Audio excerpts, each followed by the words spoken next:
After learning about the existence of angels capable of crossing the boundary and discovering a jinky bearing a symbol similar to Rudo's gloves, the cleaner group returns with crucial information that could help them get closer to their goal.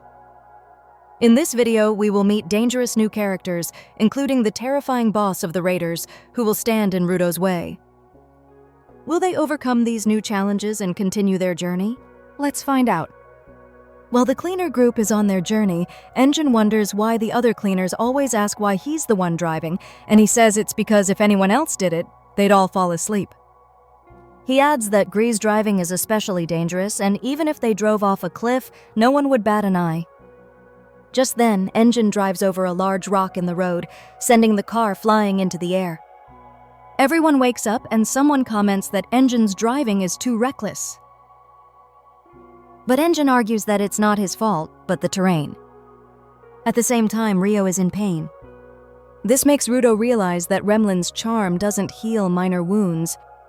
Rio then asks if it only heals life-threatening injuries, because she's pretty sure that's what Remlin said.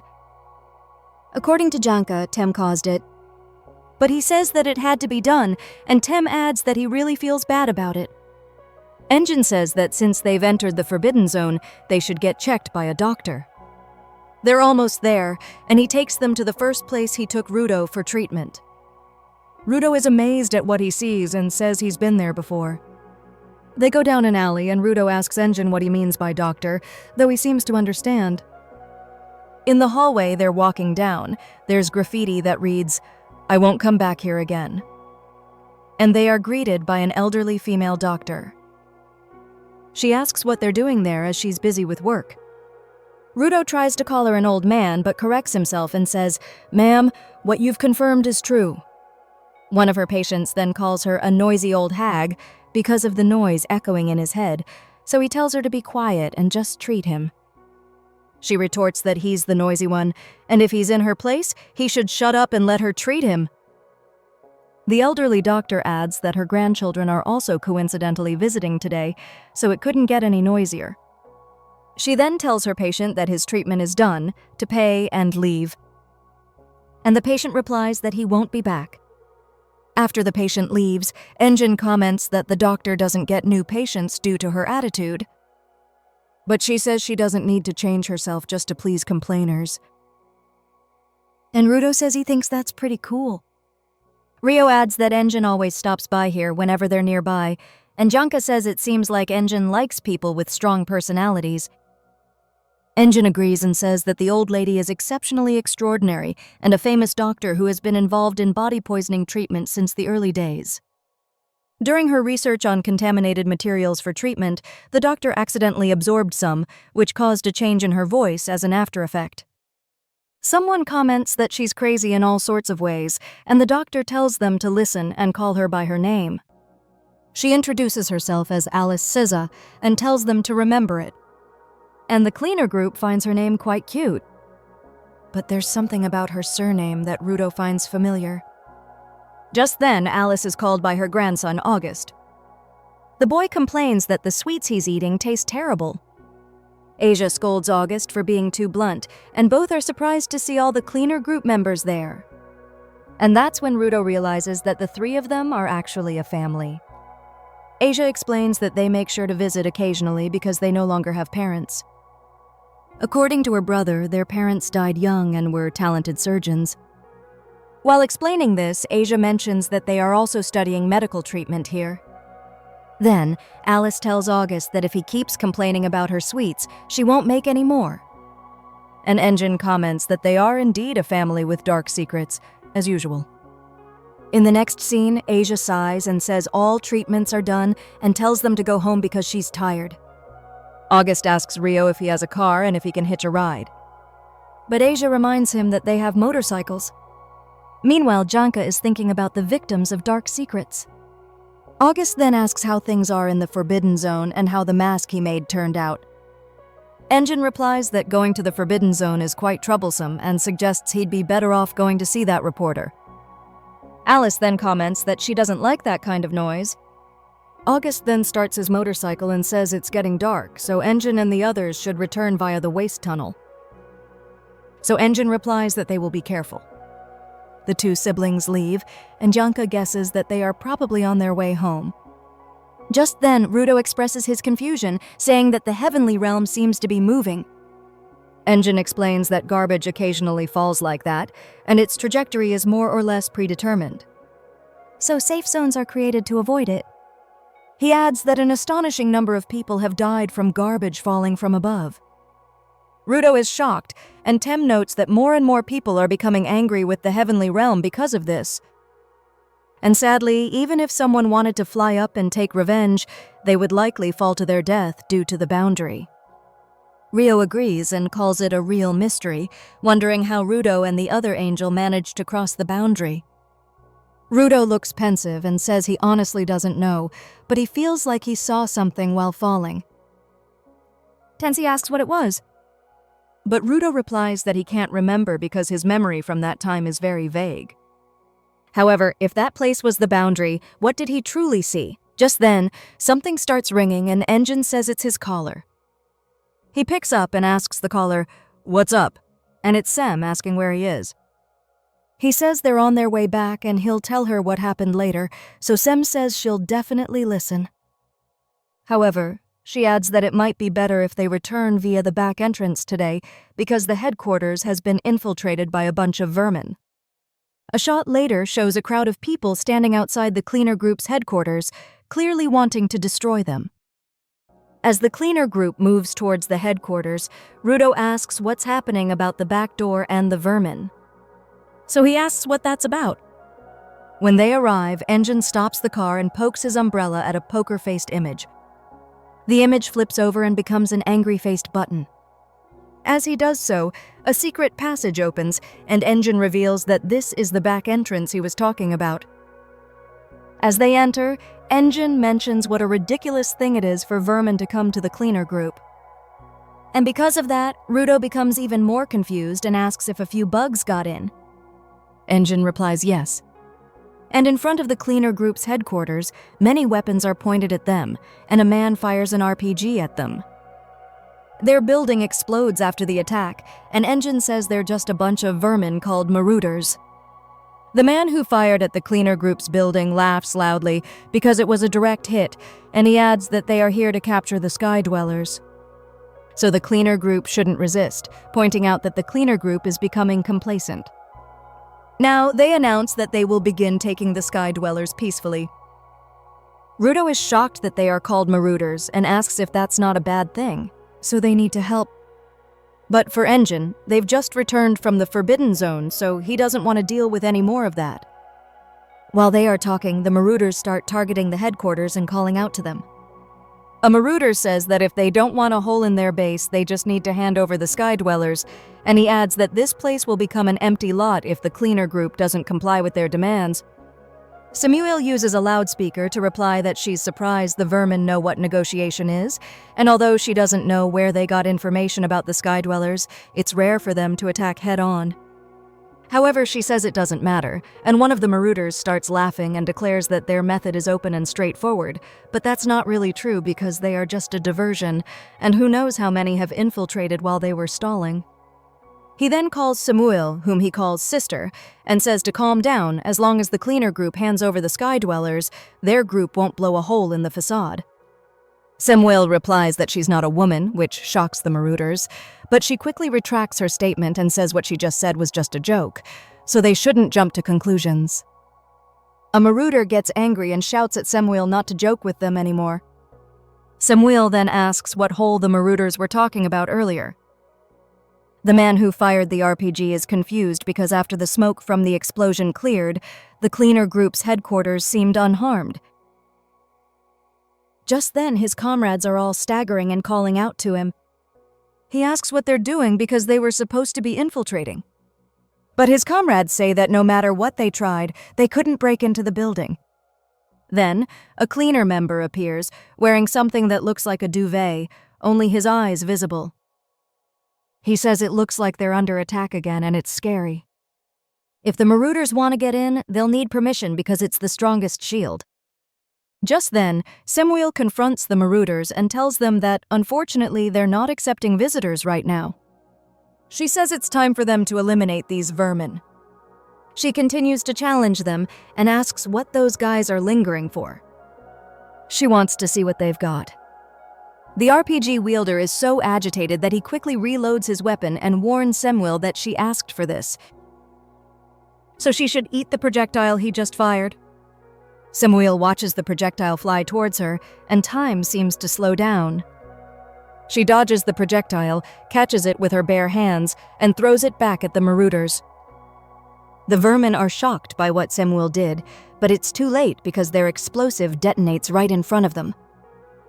The marauders get angry and point their guns at Samuel, yelling at her to eat their bullets. But Samuel just stands there watching the bullets fly towards her, and as they get close, she dances to dodge them. The marauders are stunned, and she stares at them with an expressionless face. She is now right in front of them, and she delivers a high kick to the man in front of her while delivering a backhand punch to the one next to him. The other marauders try to shoot her, but she dodges and punches them straight in the face. One by one, the marauders fall, easily defeated by Samuel. Soon after, they are all knocked out, and one marauder even says Samuel is too strong. Samuel replies that if they want to mess with her, they'll have to use something more unpredictable. Just then, Engine appears, calling Samuel. He points out that Samuel handled the problem alone again, but says he expected this. Samuel replies that they were just a bunch of thugs, and if she lost, it would be a disgrace for generations. She then grabs a marauder by the hair and asks him where he got the information about a sky dweller being at the cleaner headquarters. But she adds that she can almost guess where that information came from by now. And Engine agrees with her. He then turns to face Rudo and says it seems like it's time for something to begin. And just then we cut to where the raiders are. A man there stands up and says it looks like it's time for him to act. In the next scene, a man tries to introduce himself, but he says his name doesn't really matter because he's just an old man who likes things stylish. He says he's back at the stylish shop called Dundun's, a place that heals his everyday fatigue. The food and staff are stylish, and there are regular customers with stylish hair, as well as new customers. He also says the place is extremely peaceful, excluding the fact that the cleaner group is there who are sizing him up. He adds that those people are also regulars, a group that makes a living by exterminating monsters. He says that jivers, or those who rely on something, are somewhat terrifying, but that's the truth. He then calls Engine the one with the annoying gaze and calls him Damn Sam, while saying that Janka and Rio have the same kind of gaze. While the old man is observing, Janka and Rio are chatting because it turns out Rio drank Rudo's drink by mistake. Rio quickly apologizes while the man observes them, confused by Rudo's expression. He says Rudo's eyes are extremely annoying and asks what's wrong with that kid, saying it looks like a blood vessel is about to burst. He adds that this must be the fate of those who fight monsters, and it's really scary. Rudo looks truly dazed, still trying to digest that Rio drank his water. When someone asks if he just crapped his pants from sitting too long, Rudo then asks why they always have these casual eating gatherings, especially when they've just been attacked. Engine asks if he doesn't understand, because for them, taking a break is a necessity. Rio agrees, saying they just completed a difficult mission, so eating together makes sense. While Janka tells Rudo to shut up and eat, the prodigy's reason is that he wants to say they should be a bit more vigilant or something. Grizz says he understands what Rudo is trying to describe, although Engine doesn't seem to like it. He explains that no matter how bad the situation, as long as they can sit together and eat, they can still give their all to whatever comes next. Besides, this isn't the first time they've been attacked, and Engine adds that countless people want to bring down those who have wealth, and those people are truly disgusting, so it's better if they just die. Rudo replies that it can't always be Samuel fighting the attackers, and Engine simply replies, "That's right." Engine explains that without a strange method or ability, it would be very difficult to overcome Samuel. But if a hypothetical infiltration occurs, it will only lead to a kind of admiration of, "You did it," and Rio says she understands what that means. Rudo asks why Samuel is just a receptionist if she's so strong. So Engine explains that Samuel's glasses, which he calls her eyes, have the ability to see through things. However, they can't kill a baron. He adds that Samuel seems to admire office ladies.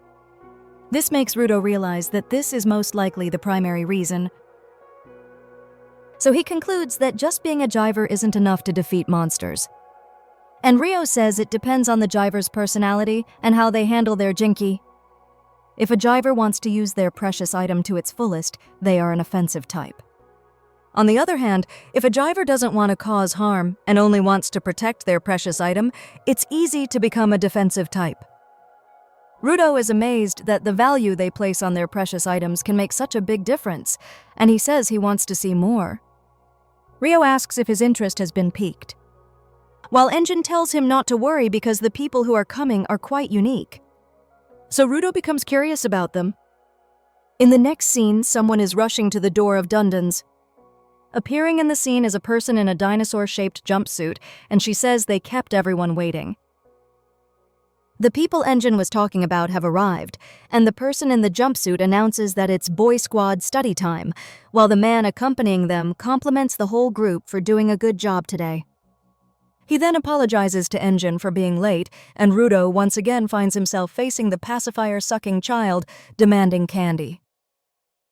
Rudo clutches the candies and tells the pacifier-sucking child that he won't give him any today. This makes the person in the jumpsuit recognize him. The person says, "Long time no see," but Rudo doesn't seem to recognize her. So he asks who she is. The person in the jumpsuit explains that she was there the first time Rudo came to the cleaner group. Rudo asks if this is true, while the man accompanying them also apologizes and says they haven't introduced themselves yet. The child in the jumpsuit is guitar-heavy Fantasia, the pacifier-sucking one is Dia Santa, and the one who appears to be the leader of the boy squad, or more precisely, the one in charge, is Bro Santa. Bro Santa says that the boy squad has more members, but he hopes they'll get along, and Guitar agrees. Guitar then asks Rudo to tell them more about the heavenly realm, but gets too close, making Rudo uncomfortable. Bro Santa scolds Guitar and says that's not the kind of question to ask in public. Guitar asks why, and Engine replies that some people like to snoop around. According to the Vermin yesterday, the source of information about Rudo came from a strange man in a bar. A marauder said that a man approached him and provided information for free. Engine says that the marauders were instigated so they could try to find the cleaner group's weaknesses without risk by using shady methods. While Engine is talking, Guitar asks Rudo what kind of kaiju he likes, and Rudo gets annoyed and asks if Guitar's sense of distance is broken. Rio says that perhaps the Raider group is spreading the information again, and Engine replies that it's possible. Anyway, he heard that the Raider group is particularly vicious these days. While they are talking, Guitar keeps following Rudo, who has moved to another table. He is annoyed with his cleaner comrades for being too relaxed and tells them to be a little more vigilant. The man sitting next to him seems curious and asks if someone is chasing them. Rudo replies that he doesn't know but clarifies that it's not a thief or anything like that. The man asks more and asks if he's talking about the Raider group, adding that being watched by them is quite annoying. The man continues to talk about them and mentions that he heard they are desperately searching for something. Then, the man shouts at his comrades to ask what the Raider group is looking for, but he only replies that he doesn't know either. The man turns back to Rudo and warns him to be careful because the leader of the Raider group has changed. Now they will take what they want, no matter the method. And he adds that the Raider group has become quite vicious recently, and Rudo needs to be more vigilant, or he will be easily robbed. So Rudo looks confused. Then the man suddenly remembers something and shows Rudo a pair of boots, saying that the Raider group is looking for things like that. They are Amo's boots, and Rudo is shocked. The man then reveals his face and his comrades stand up. His comrades take off their jackets to reveal themselves as Cony, one of the Raider members. Then the man grabs Rudo by the collar and says, "Free information, he is the leader of the Raider group." Just then, the reporter on TV announces that it's time for the weather forecast. They have been talking about a violent storm for over a week now, and it's finally approaching. The leader of the Raider group is watching and says that the weather forecast is never wrong. And because of that, it allows them to prepare for record storms. This statement stuns Rudo and shakes him to his core. Engine then stands up and lunges at the raider group's leader with his jinky. He is followed by the other cleaner members, and Rudo also rushes in with a punch, making it look like an all-out brawl with the raider group's leader. Rudo's face is filled with anger as he throws his punch, while the raider group's leader sits still as if he will absorb all the cleaner group's attacks. However, just then, Cony appears behind the leader and uses his manhole ability. And as Rudo's punch approaches, the leader dodges, and Rudo's fist goes straight through Cony's spatial gate. Rudo is shocked by what he's seeing. And because the leader dodged his punch, his arm went straight into the spatial gate, pulling him in with the leader. All the cleaner members try to grab their prodigy, and luckily, Engine manages to grab his leg. But Engine is also pulled into Cony's spatial gate along with the other cleaner members who accompanied him. After they are all sucked in, Cony smiles and says that the cleaner group has been captured, leaving only the supporters because they couldn't reach their allies or the two jivers. Grizz says they were too late, while one of the staff is more worried about the cleaner and raider groups disappearing without paying. Then the scene shifts to the cleaner group, who are still being transported through space, not knowing where Cony is taking them. Soon they fall to the ground and find themselves in the middle of a pitch-black room. Engine is fuming, saying they just ate a few minutes ago, and he complains that they haven't even had dessert and he's hungry, so being dragged to a place like this is infuriating. Someone asks where they are and where they've ended up, while Engine realizes that their supporters didn't come with them. Rio interjects, saying they're in this situation because of the manhole jiver's ability, sarcastically commenting that it's a convenient setup. Just then, Rudo stands up, surrounded by a strange aura, and he looks very angry. He says the raider group did something to Amo.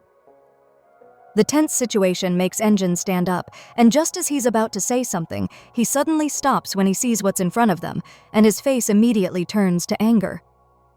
Janka, Rio, and Guitar follow him, along with the two Santa family members from the boy squad. Then a bright light opens up, emanating from the group of people in front of them. The raider group reveals that they are now in a place with walls full of holes. The two groups gather to face each other in a dramatic confrontation. While Rudo and the raider leader stare at each other, both radiating killing intent, anger, and frustration. Rudo demands to know where Amo is, but the raider leader just stares at him. Then Engine calls out to their enemy and says he knows they're here to capture Rudo again. But sorry, this time he's with a few extra people. Guitar seems unhappy to be called extra by Engine, but Rio says everyone loves being called that. And so Guitar doesn't mind being called extra. This makes Janka ask if she truly doesn't understand the situation. Then, Engine asks what the raider group plans to do, and his gaze towards them becomes even more intense. He asks what game they will play for the prize, but the raider leader just stares at the watch he's holding as if he's waiting for something to arrive. He questions Rudo's anxiety about the cleaner group's lack of tension and says that's not true because the people on the ground are always vigilant. That's why they never leave Rudo alone, and that's why he's here right now. He adds that the extras are all within his scope of prediction, and just then, there's a click, followed by a powerful surge of energy bursting from a hole near the cleaner group. They are surrounded by whatever it is, and there's nothing they can do. Rudo looks terrified, but suddenly someone pulls him away, saving him from being swept away by the tsunami-like liquid that has appeared in the area. The current sweeps the cleaner group away, and Janka is surprised to realize that the substance is actually sludge, a muddy stream of waste. That makes Janka unable to move, and even more surprised when he sees Engine, who is calmly sitting on his umbrella, using it like a small boat. Engine says they will only be swallowed if they struggle.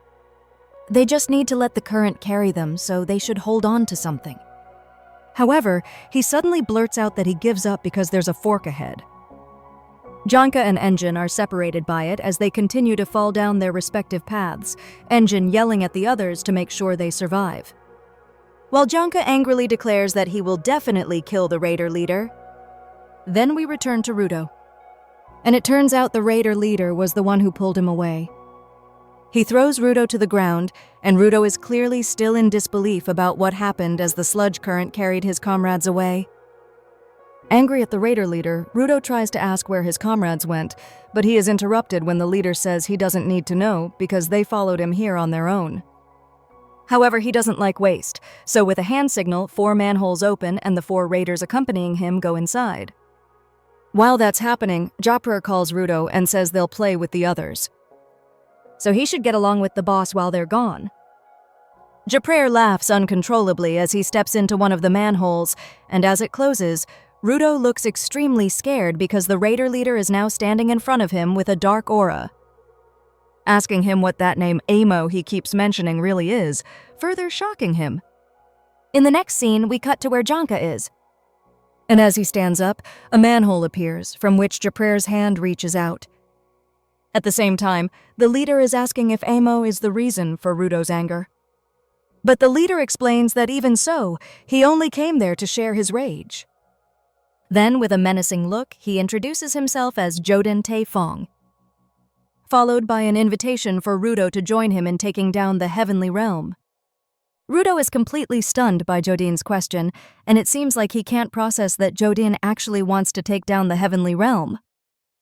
Just then, the two of them seem to have a connection. They both see a vision of the heavenly realm collapsing, making Jodin ask if Rudo saw the same thing. Rudo trembles, and Jodin tells him not to misunderstand because he doesn't know what the heavenly realm looks like, as he's never seen it himself. He says the problem isn't what they're going to take down, but what will happen to their target. He asks Rudo if he can envision it, and says it's not about what will happen to the people important to him, but the target of his wrath. Because of that, Rudo suddenly remembers his anger towards those in the heavenly realm, such as the apostles, the people, and the one who killed Ro. He then shouts at Jodin, "Don't avoid my question because now it's my turn to ask." He asks Jodin where he was and what he did with the owner of the boots and with the cleaner group. However, Jodin replies that the one avoiding the question is Rudo because he answered the previous question in his own way. So Rudo should do the same now. He says that if Rudo answers his question, he will also answer because that kind of exchange is called a conversation. He adds that he doesn't like to waste and he doesn't waste words. So Rudo should listen. Rudo suddenly breaks out in a cold sweat, overwhelmed with anxiety, wondering why Jodin is so difficult to talk to. He adds that it's different from the first time he talked to Amo because with Amo, the conversation kept falling apart, but with Jodin, the dialogue seems to be imprisoning him. He then reaches behind him and remembers that he brought some waste, but he hasn't replenished it since they were in the desert. He thinks that if he were in danger, he would use them. While thinking about that, he notices Jodin scanning the area, and he then asks Rudo if he's really worried about the cleaner group and about Amo. Then he asks the reason why Rudo is with the cleaner group. Rudo pauses for a moment and then replies that he joined them to return to his world. And so Jodin asks him if he truly believes that the cleaner group can help him go back. This takes Rudo by surprise. Jodin then says that going to the heavenly realm is not part of the cleaner group's mission, and they just happened to be with him. So perhaps Rudo was dissatisfied at the time, and this little game of friendship isn't all he truly wants. In the next scene, we cut to a place full of windmills where Rio has ended up with a gag in her mouth. She is annoyed that some waste has also gotten on her clothes, making her say, "Terrible." She wonders where everyone went and asks what the hell this place is. Then, as she continues to ask if anyone is around, a manhole portal opens behind her, with someone constantly meowing as they step out. That person says Rio is scared stiff like a stray kitten. And as she lands, she also comments that there's nothing cute about that. Rio bursts out laughing and says it's bad to suddenly become so harsh. She confusedly asks what's happening, thinking perhaps she was wrong, but is she really being taken down here, and does she have to fight this girl one-on-one? So she says the raider group is much more serious than she expected, and the woman replies that she's right and they are serious. That's because if they didn't take their mission seriously, they would have been beaten to a pulp by now, and it's Japrer who finishes the girl's sentence. While all this is happening, each cleaner member begins to meet their opponent. Engine is in a tunnel full of bedroom furniture, and his opponent is a timid boy hiding behind a crate.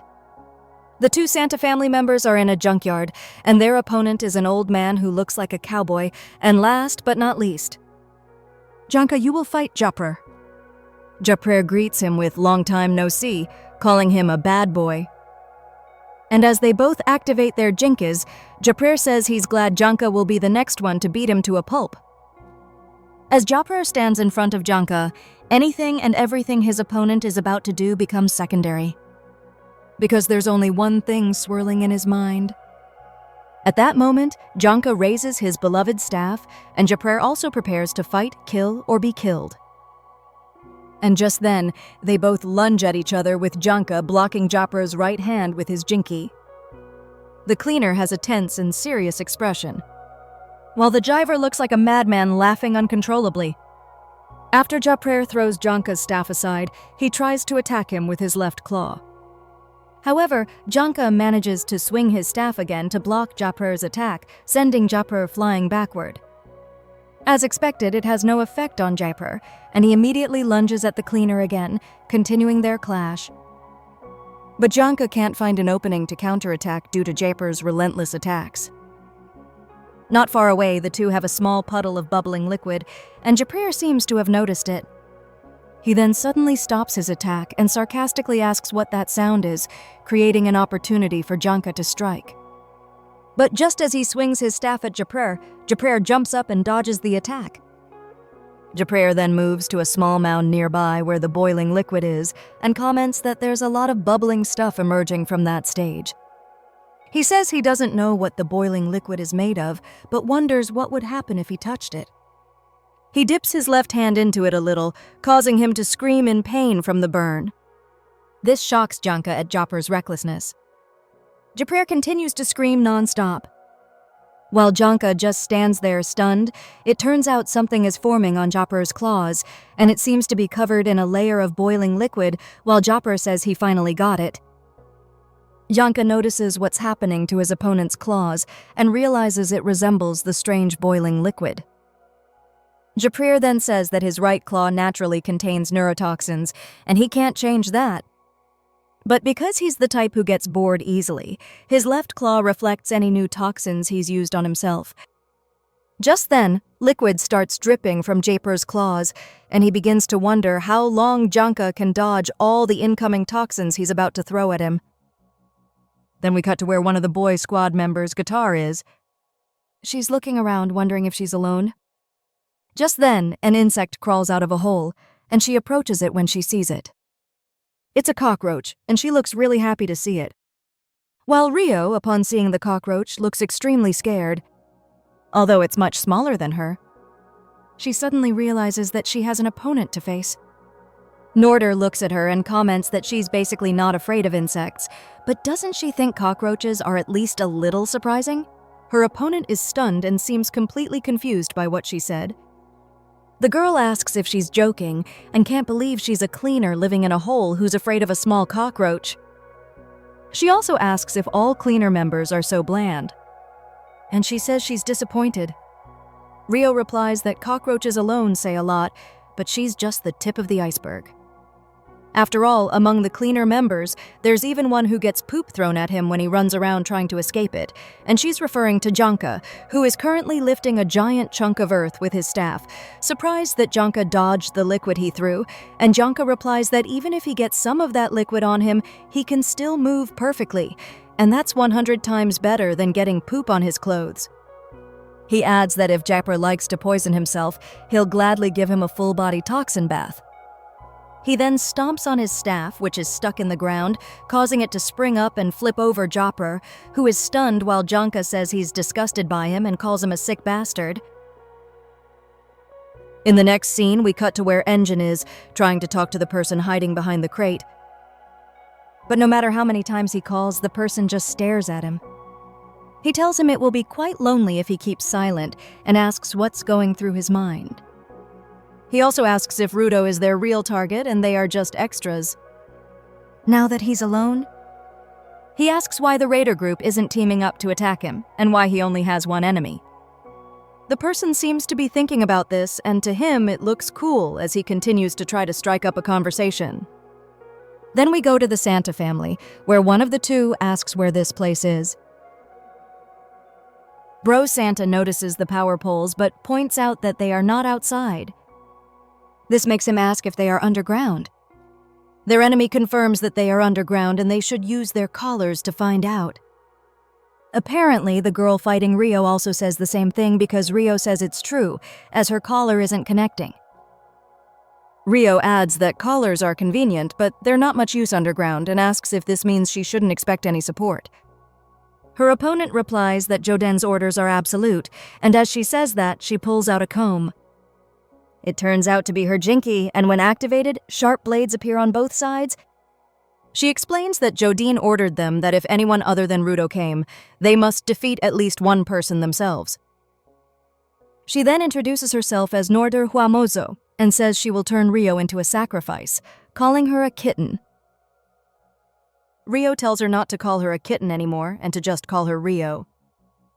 She then holds out her scissors, saying it's difficult for her to fight human opponents. But Norder says she doesn't care and tells Rio not to be naive. If she's not serious, it will be too late for her friends. Rio is surprised and says it looks like she needs to hurry as she activates her Reaper Jinki. She jumps up and uses her Jinki to attack Norder, and she starts with a knee attack. It turns out to be a feint as she surprises Norder with a slash. Norder ducks to dodge. And when she looks back at Rio, Rio snaps her scissors shut and cuts a small lock of her hair. When Rio lands, Norder realizes that what she initially thought was a punch had turned into a slash and says she can't lose focus after only throwing once. Rio replies that Norder doesn't need to worry because she doesn't think Reaper can draw blood, and she's trying her best not to cut into Norder's body. However, she can't guarantee that Norder's silky hair won't be cut in the process. And as she says this, Norder starts combing her hair, and Rio then asks if Norder is using her hair to fight, because her ability is jinky.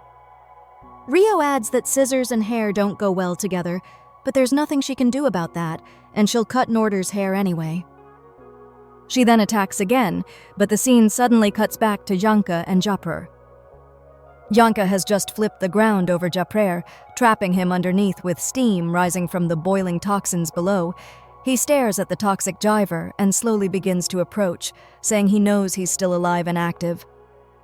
He tells him not to try anything strange anymore, so Japrer should come out, but there's no response. He starts to think and wonders if he really defeated Japrer.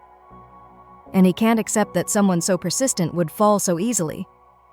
He peeks under the flipped ground and suddenly it starts to shake. Just then Japrer laughs again, telling himself that he did it. That now, with whatever he has, he can defeat Janka.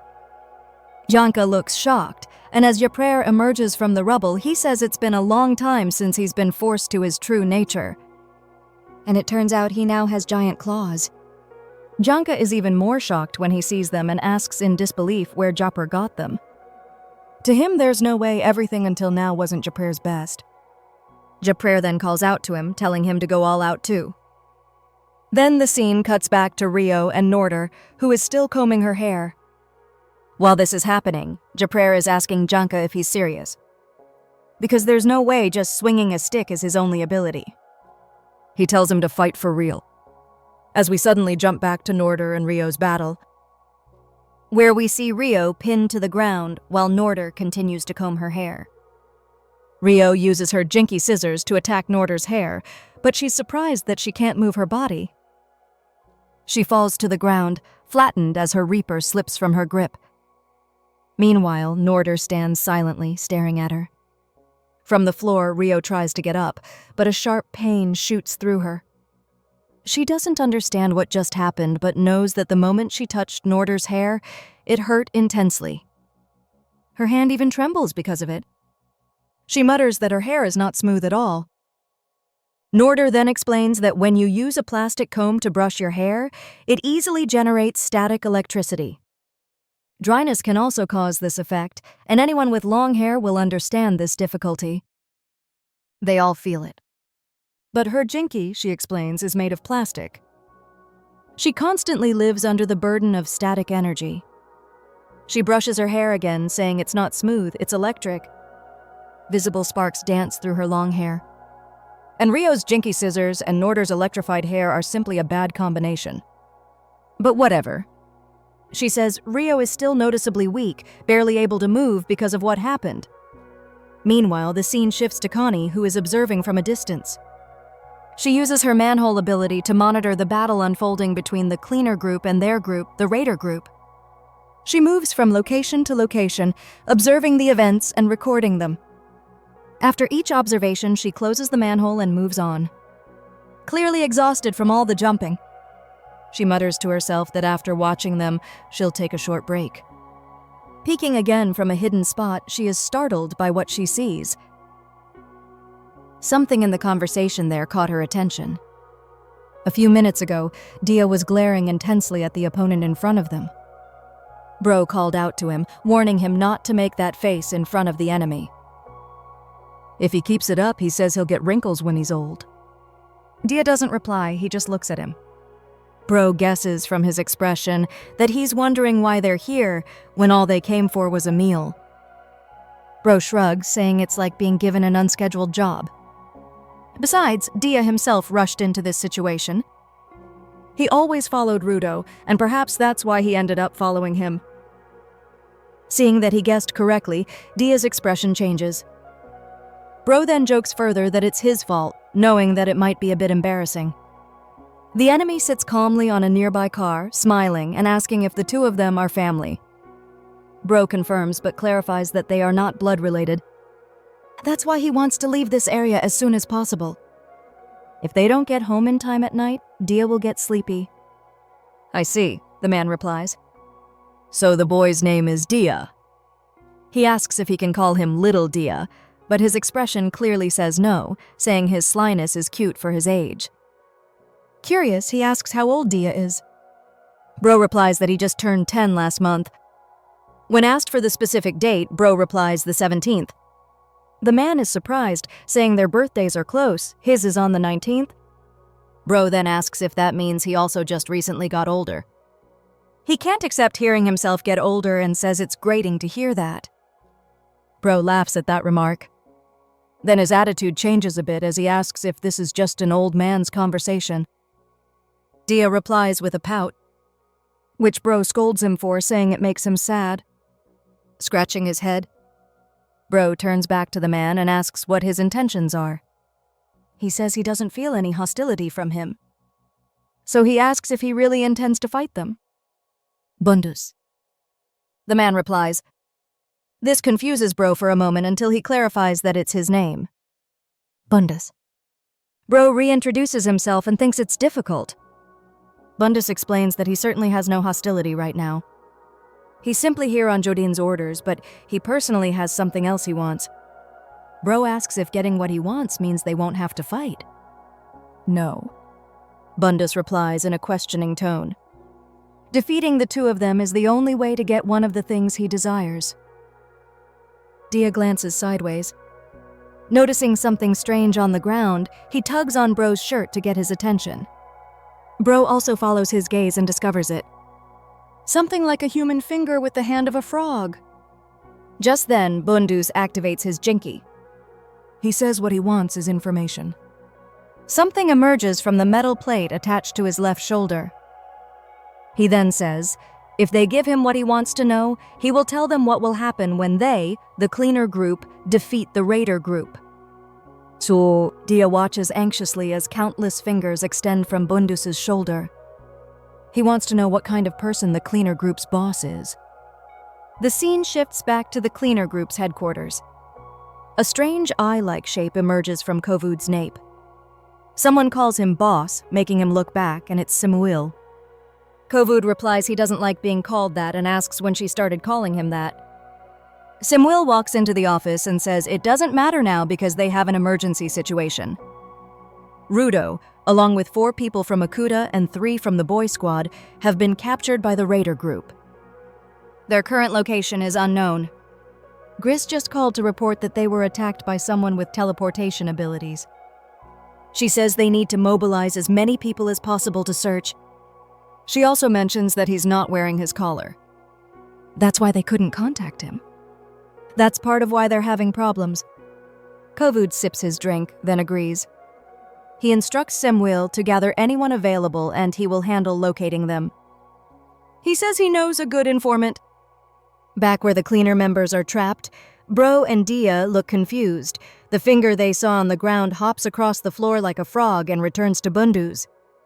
Bro asks Bunduz what he meant by his previous question about their boss. So, Bunduz just says that's exactly what he meant. Is it really that hard to answer? He asks. If so, he'll ask one by one. Bro stops him, asking if he's trying to extract important information from the cleaner group with silly questions. Bro clarifies that he won't say anything that could be used against them. Bunduz replies, "Don't misunderstand." He claims to be an individualist, and his question comes from his curiosity and inquisitive mind. Anything Bro says won't reach the raider group. It's just an exchange of information between the two of them. He doesn't care if Bro doubts him, but unless Bro answers, there's nothing else he can do.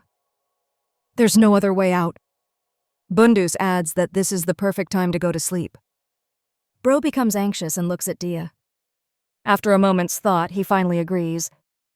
Bro will answer whatever he asks. So Bunduz finally begins his interrogation. First, he asks what Kovud's favorite food is. Bro is surprised by the randomness of the question. After a moment's thought, he guesses Kovud probably likes sweets. He heard him mention it once. When Bunduz asks how old Kovud is, Bro says he doesn't know. Asked if Kovud ever goes out for entertainment, Bro says he's never seen him do so. Then comes the question, how long has Kovud been with the cleaner group? Again, Bro doesn't know.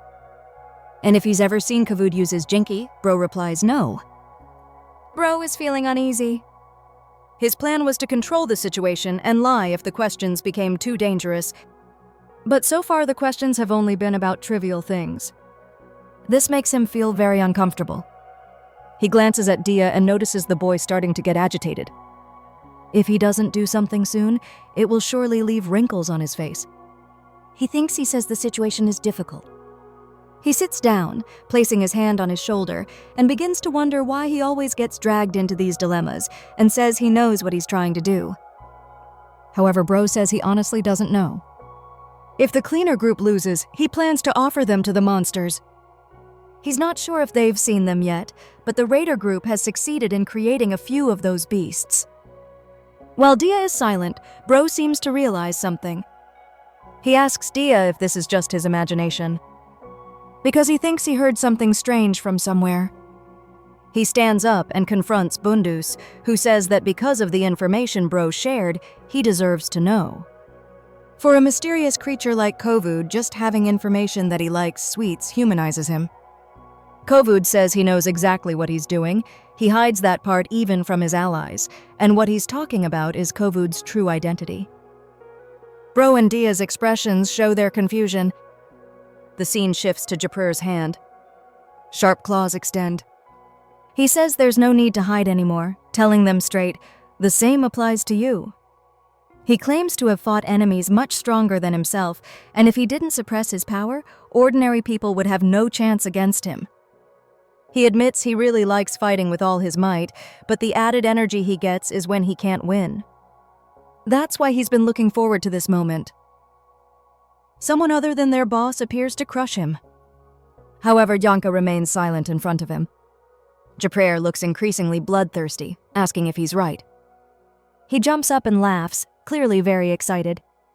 He calls him Janka-kun and emphasizes that he doesn't need to hide anything anymore. In front of him, he can be free. Who cares if they are cleaners or raiders? Japrer urges him to show the hidden monster within. Janka is silent and closes his eyes. A few moments later, when he opens his eyes, he replies that there's nothing to hide. In the next scene, someone states that anyone who looks at the garbage falling from above will know that the heavenly realm is overflowing with abundance. A cockroach appears on the ground as Jodin and Rudo converse. The raider leader remarks that living creatures are truly fascinating creations. They evolve and adapt to their environment. Sometimes mixed in with the waste falling from above are the remains of species the abyss has never seen before. Humans are the same. When their environment changes, they also change. Jodin notes that he is a person of the abyss and Rudo is a sky dweller. But if so, why do they have the same eyes? There's unease in Rudo's expression as he becomes increasingly confused. Jodin adds that Japrer also mentioned that they have the same scent. Although Japrer's personality is strange, he has a keen eye for others. That's why Jodin is so interested in him. He says he wants to see it for himself. Rudo becomes curious, wondering what Jodin means. If he's trying to invite him to take down the heavenly realm or something similar, he should talk to him normally and fairly. But first, Rudo clarifies that he's not someone who just listens to others. His goal is the heavenly realm, to strike those he wants to strike entirely of his own free will. So Jodin shouldn't say they're the same, and he certainly shouldn't drag the cleaners into this. Tension rises between them. After hearing Rudo's reply, Jodin notices the cockroach on the ground. He begins to wonder aloud what normal truly means. He asks Rudo if he knows that in the abyss, some people worship garbage falling from the heavenly realm, seeing it as a blessing. They don't care if it's rotten garbage, or if it crushes their bones, or if it's a broken piece of wood capable of smashing their flesh. These people are devoted to it and try to force others into the same belief. From an outsider's perspective, that would certainly seem abnormal. But once a person becomes accustomed to it, it becomes routine. Eventually, it blends into daily life and becomes common sense. Jodin picks up the cockroach and explains that resisting or questioning that way of life would be considered heresy. Rudo recalls how he was thrown down because the system above found itself contemplating. Jodin continues, saying that there are forms of common sense like doing good for others. But if the kind of common sense born from madmen continues to go unnoticed, it will eventually become a deadly poison that will eat away at people from within. In that world, without a trigger, a person wouldn't know if they had been poisoned. However, there is a way to temporarily escape it, to be free from the hallucinations that can be caused by the deadly poison. Jodin holds up the cockroach he's holding, bites into it, and declares that shocking someone is the method. Rudo is completely stunned by what he sees.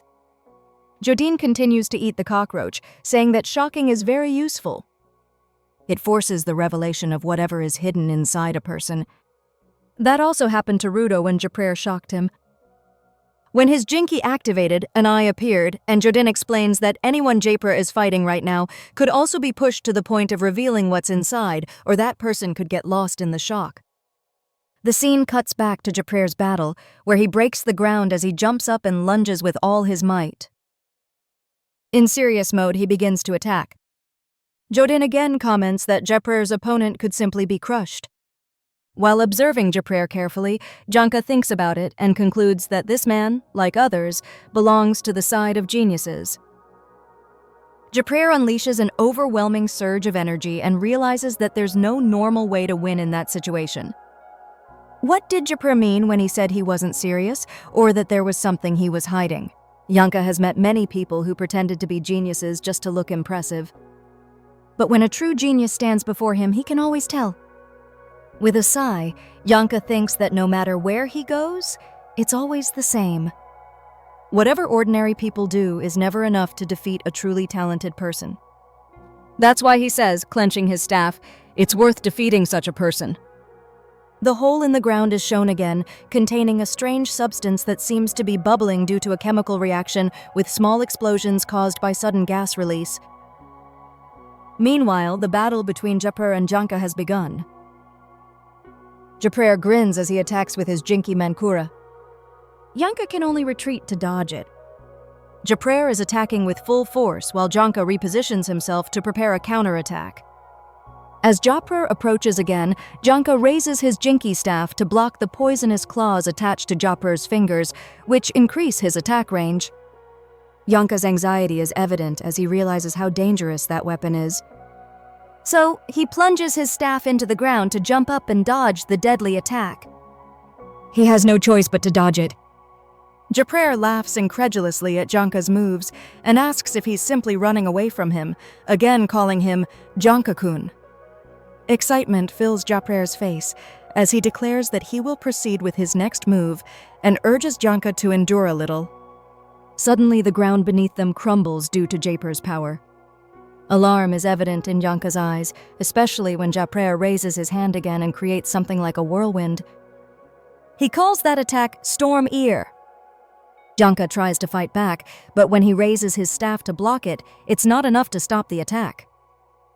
The claws get closer and closer, forcing him to dodge continuously. Japrer then jumps up and aims for Janka's abdomen, delivering a powerful kick. The impact makes Janka cough blood, his back slamming hard against the floor. However, Japrer doesn't stop there.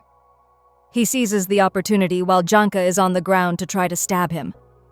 Janka's eyes widen as the attack approaches, and he barely manages to move sideways. He is almost stabbed, but luckily he teleports in time. However, Japrer only used that move to cut off Janka's retreat, trapping him. Japrer brings his right hand close and extends the poisonous claws towards Janka's face. Now he has him cornered. He asks if this is checkmate. From the ground, Janka can see the claws attached to Japrer's fingers up close, and now that he's cornered, he can no longer escape. Japrer smiles, finally having caught him. However, Janka still refuses to give up and bites Japrer's finger, something Japrer didn't expect. He is surprised that Janka blocked his claws with just his teeth. Janka uses all his strength to hold them back so they don't stab him. In his mind, Janka says it's not over, that he's not done yet. While doing this, he reaches for his staff and remembers something. A memory of a woman holding a sword. Janka shouts that he can't die yet. Not until he has proven something, he grabs Japrer's hand and pushes it away from him. While holding his right hand, Janka forcefully stabs him in the side with his staff. It clearly hurts a lot because Janka broke his bones. He doesn't miss the opportunity and follows up with a powerful backhand punch that sends Japrer flying. Janka is pumped up, and the adrenaline rush has given him the strength to turn the tide. As Japrer writhes in pain, he realizes that Janka broke his bones and delivered a punch directly to the broken part. Japrer comments that Janka is a sadist. While still on the ground, Janka focuses his strength to stand up and lunges at him. He attacks with full force, forcing Japrer to stand up and dodge. Janka continues his relentless attacks, forcing Japrer to jump backward repeatedly to dodge. However, Japrer just smiles, knowing that Janka is still holding back. He provokes him to show more of what he's got. Janka just curses him and says he's not holding back, calling him trash, but not to worry because an ordinary person like him can still reach this level. Janka positions himself to jump up, plunges the pointed end of his staff into the ground, using it to deliver a powerful kick to Japrer, but Japrer is vigilant and dodges. He quickly runs to Janka's side. Janka follows him with his eyes, tightens his grip on his staff, turns around, and kicks again. This time, the kick lands squarely on Japrer's face, sending him flying. But Japrer still smiles because he managed to raise his left hand and extend sharp claws, slashing Janka's leg. Janka didn't expect to be grazed like that, and while in the air, blood spurts from his leg. Both fall to the ground. Japrer smirks, proud that he still landed a hit. He attacked with his left claw, and now Janka is writhing on the floor. Japrer explains that when he's in serious mode, his left claw can use 3 types of toxins. First, a neurotoxin that removes the senses, then one that causes euphoria. And finally, the toxin that leaked out earlier, the toxin he collected. Blood flows from the wound caused by these toxins, and pain is evident on his face. Japrer stands close to him and taunts that his serious effort was meaningless. Frustrated, Japrer then retaliates by stabbing him in the body with one of his large claws. The toxins have clearly taken effect on Janka's body, and he is clearly disoriented. He simply stares at his staff stuck in the ground near him. A flashback begins showing tree branches with charms hanging. In a room, someone says that their Nig family has proudly passed down the blood flowing in their veins.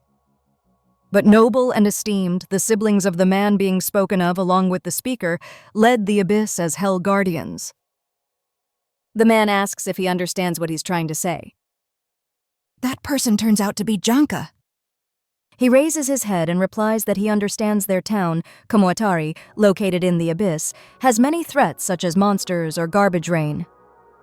Also, there are diseases caused by harmful substances, but they must not forget that the greatest threat down here is humans. An army is then shown standing before their trainer.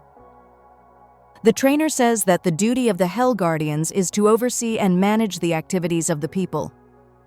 In that training camp, everyone who participates is expected to endure rigorous training and is expected to become each other's rivals. To become powerful Hell Guardians, they must learn and strive together. Above, a young Janka is shown observing as everything unfolds. The other trainees notice what's happening below. They comment that the speech is as always. It seems there are new trainees again as Janka walks past them. He hears rumors that a very talented trainee has joined the camp. When asked if it's a boy or a girl, the answer is a girl. That makes someone curious about her appearance. As Janka walks past them, they follow him with their eyes. They say, as usual, his demeanor is different from the other trainees. One comments that he is the son of the owner of the place. They are impressed because his family is very prestigious. Everyone from the Nick family is an elite among the Hell Guardians. However, Janka doesn't seem to be burdened by that pressure. He is always at the top of his class. They think he must be very popular with girls because of this. They are jealous of him and wonder if they can sit on the golden chair at their graduation. But they know there's nothing they can do because they are just ordinary people. There's no way they can defeat a genius. Janka hears them, but he still walks straight into his classroom. He sits down at his desk, bows his head, then smirks because they were right.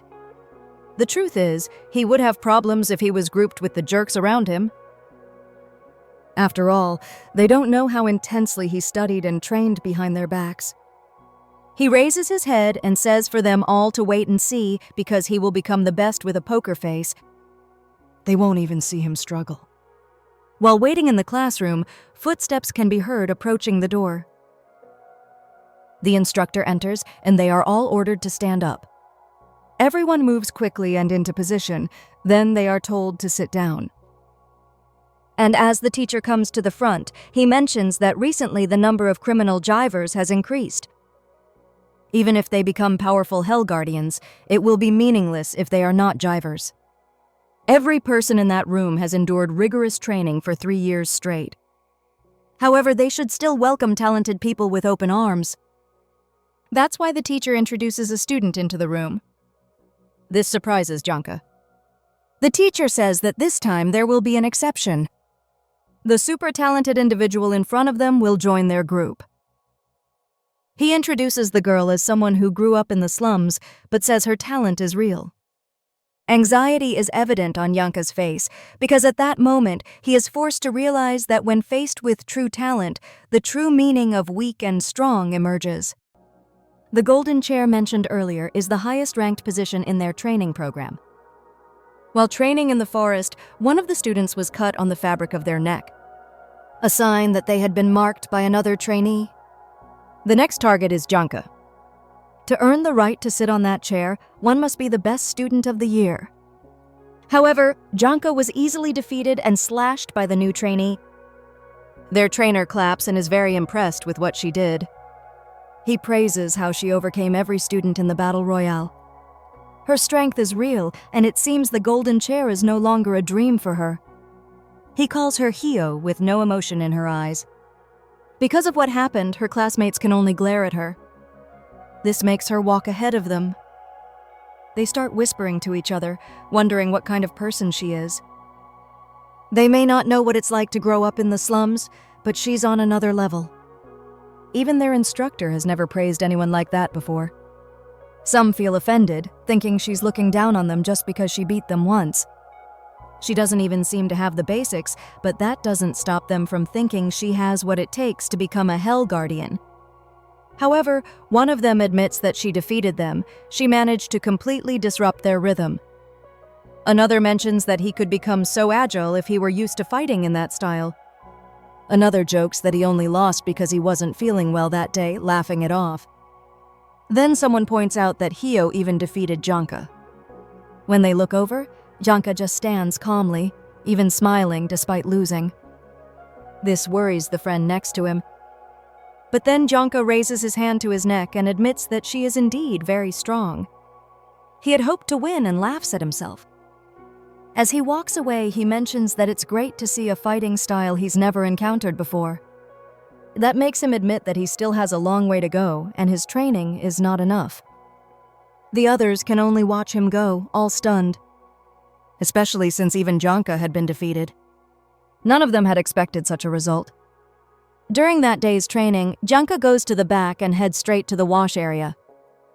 He clenches the wash basin, and that's when his true emotions finally emerge. Frustration fills his face as he mutters curses, biting his lip in anger until it bleeds. He is recalling what happened earlier in the forest. His staff broke, something he completely did not anticipate. Then Hio comes from behind him and delivers an attack with a blade, leading to his defeat. Overwhelmed with rage, he screams in frustration. He cannot accept what happened. He tells himself that his hard work is not enough. Until he becomes number 1, so he is not allowed to lose. That's when a voice suddenly comments that something is dripping. It's Hio who is standing nearby. She has noticed the blood on his lips. Janka is startled to see her there and wonders if she heard his scream. He wipes the blood from his lips and asks her what she's doing here. Janka thought she had returned to their classroom. Hio denies hearing anything and explains she was just looking for a place to get a drink. Janka smiles at her, trying to compose himself.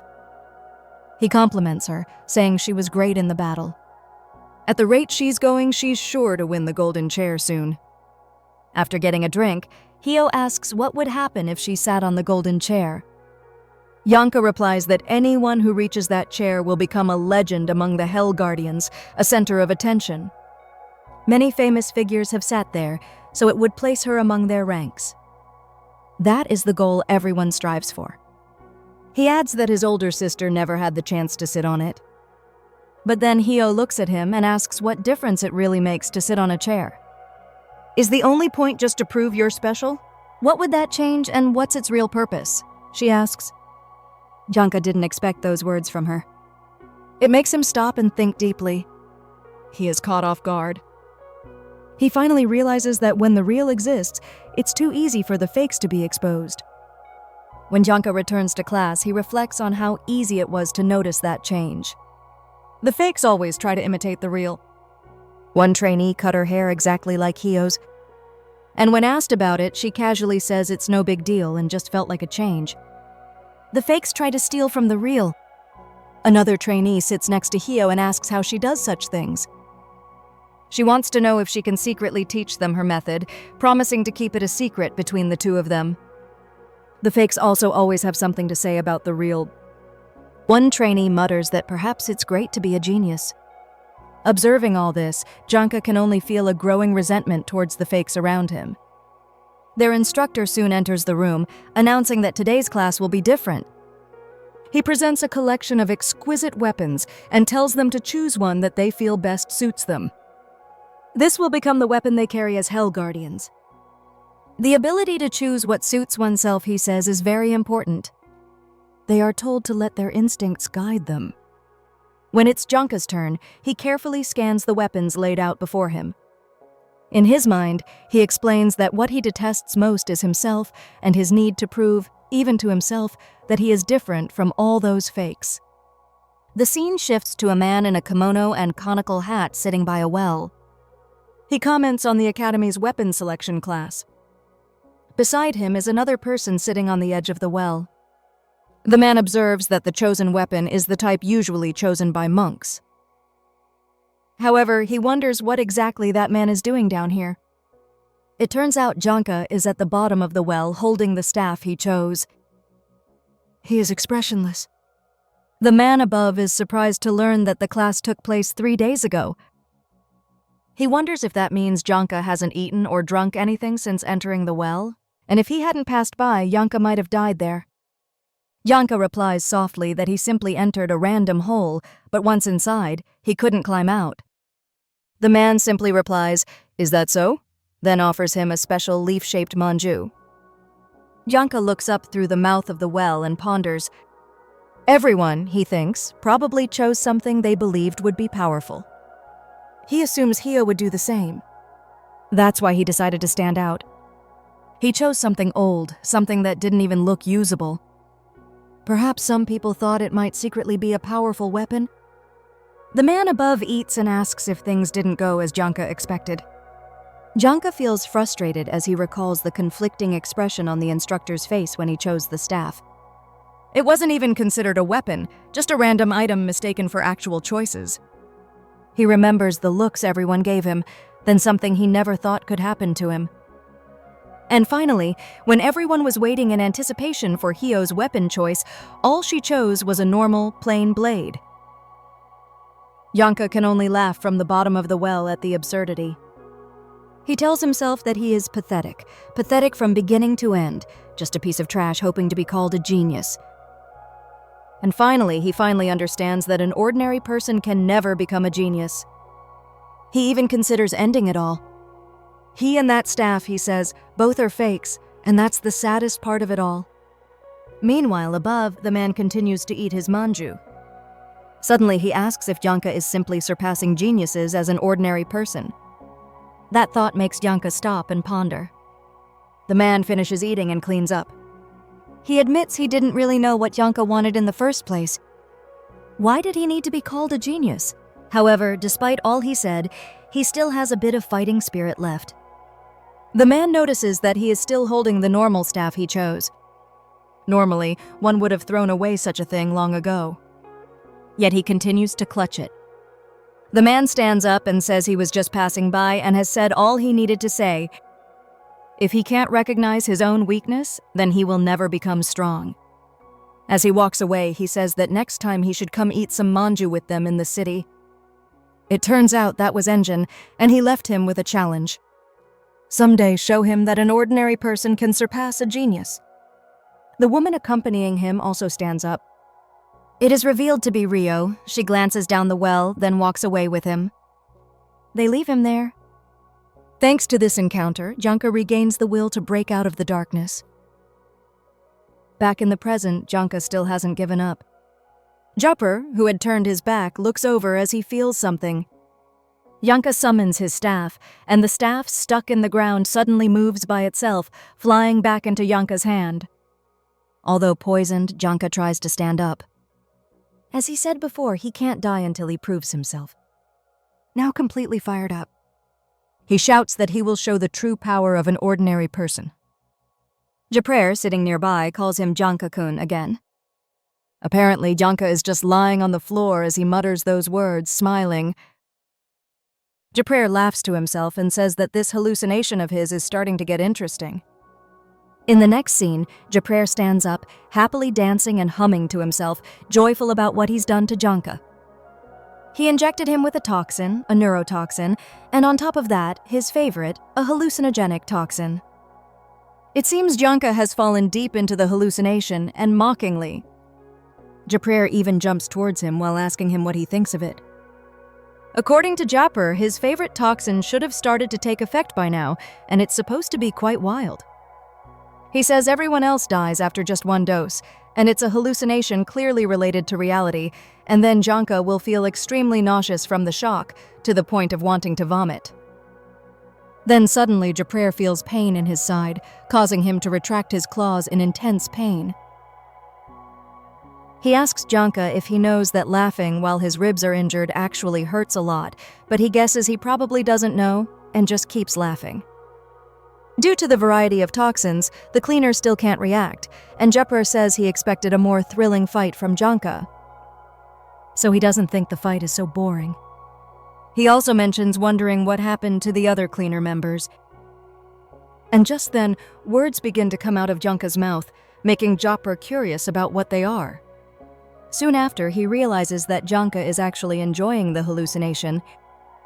This is evident from his smile. Japrer says it's not fair and asks Janka to let him join. True to his nature, Japrer finally goes crazy along with Janka, and both look completely deranged. Both laugh until Janka starts to shed tears.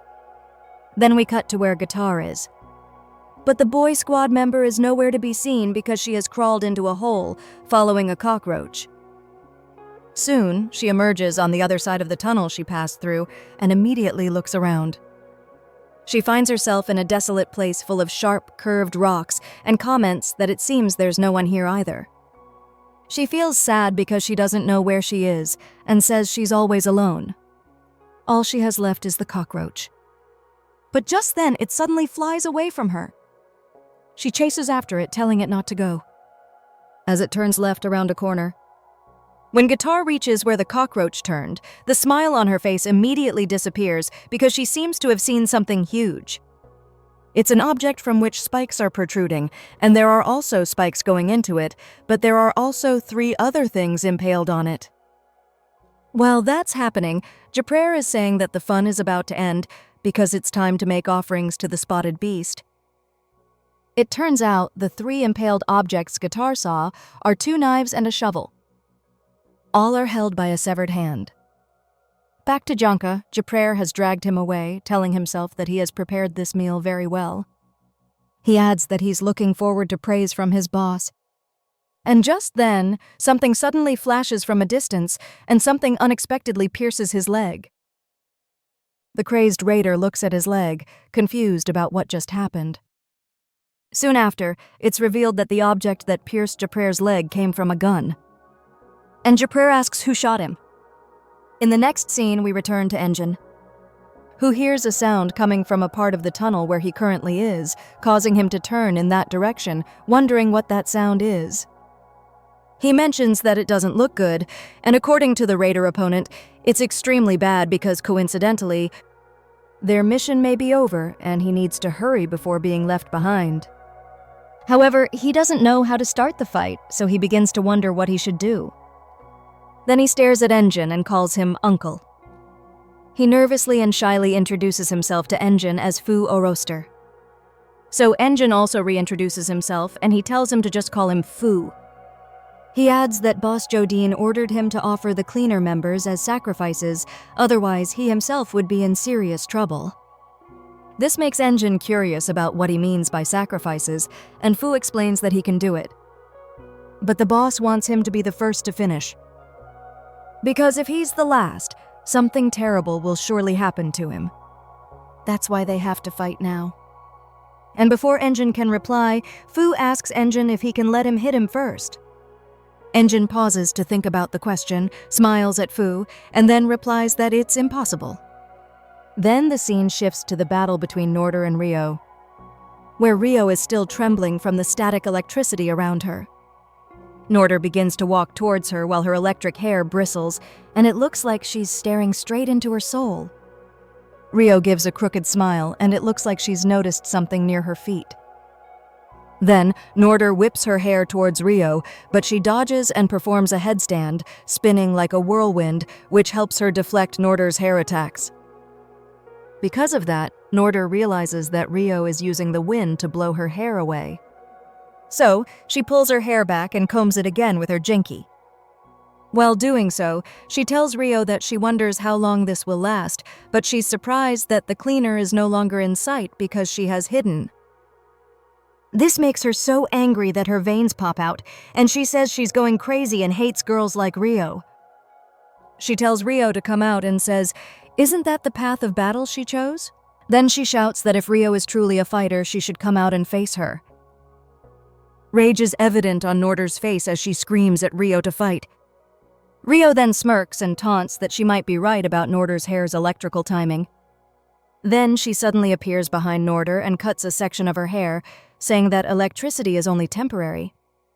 In the next scene, immediately after Rio's surprise attack, it turns out she didn't actually cut Norder's hair. She sees the lock of hair glide past her scissors, which takes her by surprise. She can't believe that Norder dodged what she just did.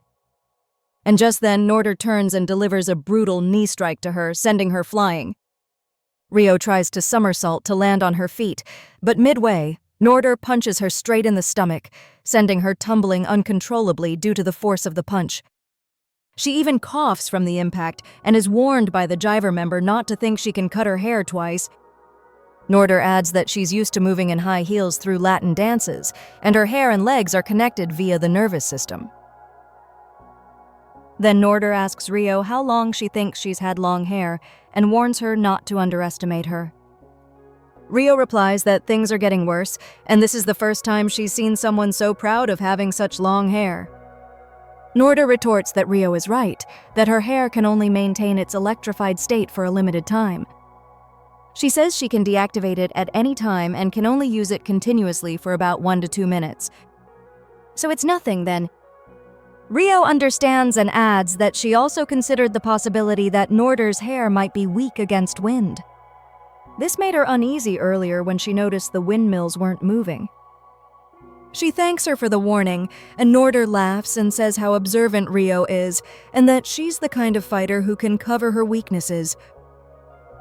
And while saying that, she prepares to launch another direct attack at Rio. Then she unleashes a powerful palm thrust, but Rio dodges. The Raider member follows up with a spinning kick, and the cleaner dodges. It seems Rio is starting to realize something about her opponent's movements. So she calls Norder and asks about her past. Norder replies that she is a woman from a village in the south, a warrior tribe known as Cerolia. Rio, of course, has never heard of it, and Norder explains that this is predictable because they were wiped out long ago. And while she's saying that, she unleashes another powerful attack that sends Rio flying. As Rio lands on her feet, Norder points out that Rio seems to be moving strangely while holding a large object. Rio glances at her scissors and shrinks them while saying they're not heavy or anything. Honestly, she finds it easier to fight alone. After saying that, both adopt a karate stance, ready for a hand-to-hand fight. Norder asks Rio who exactly she is, and she simply replies that she's just Rio. In the next scene, we see a poster advertising a beauty product, claiming that with this item, a girl can conquer the man of her dreams. Immediately, the poster is destroyed after being hit by Norder, who elbowed the wall after lunging at Rio, and she quickly flips backward to dodge the attack. The Raider then counterattacks, and both exchange chops, blocks, and slashes. Neither of them can land a hit due to their opponent's solid defense. And soon after, they simultaneously block and attack each other, pushing their opponent back. Both follow up with a kick, but the result is a complete stalemate. In that stalemate, they stare at each other, and Rio doesn't waste a second before lunging again. Norder can't react in time as Rio's fist lands squarely on her face. That only makes Norder angrier as we see her nose start to bleed. She immediately retaliates with a hook punch that sends Rio bouncing on the floor from the force of her block. Then the Raider again uses her jinky comb to brush her hair and once again attacks with her electrified hair. Time seems to slow down for Rio as she sees Norder's hair approaching, but she manages to flip into the air to avoid the sweep with the electric hair. From mid-air, Rio throws her jinky weapon at Norder with extreme force. The impact is so strong that it leaves a small crater in the ground. But unfortunately, Norder manages to jump out of the way. Norder brings the comb back to the top of her head, and as the smoke clears, Rio unexpectedly lunges from the front. Norder dodges the initial attack and blocks the subsequent roundhouse kick. Then Norder unleashes her own counterattack with another roundhouse punch, but Rio blocks it again. Like Rio, Norder follows up the first blow with a kick, and Rio blocks that too. But on the third attack in her combo, a final punch lands. The atmosphere between them is incredibly tense. With constant attacks, blocks, and dodges, Rio is panting and barely standing. Norder comments that Rio is probably more than just a kitten, but still within the range of a cat. Meanwhile, Rio is scanning the area and asks if anyone can hear them, no matter how loud they scream. Norder replies that it's useless because neither of them has any choice but to flee.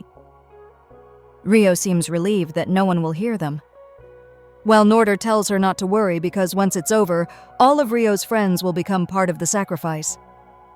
But while she's talking, Rio seems to have stopped listening and appears to be reaching inside her jacket.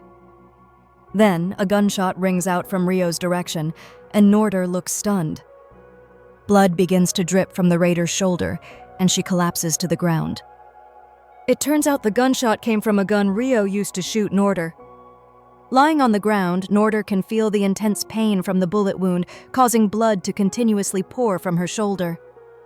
When she looks at Rio, she sees Rio still pointing the gun at her.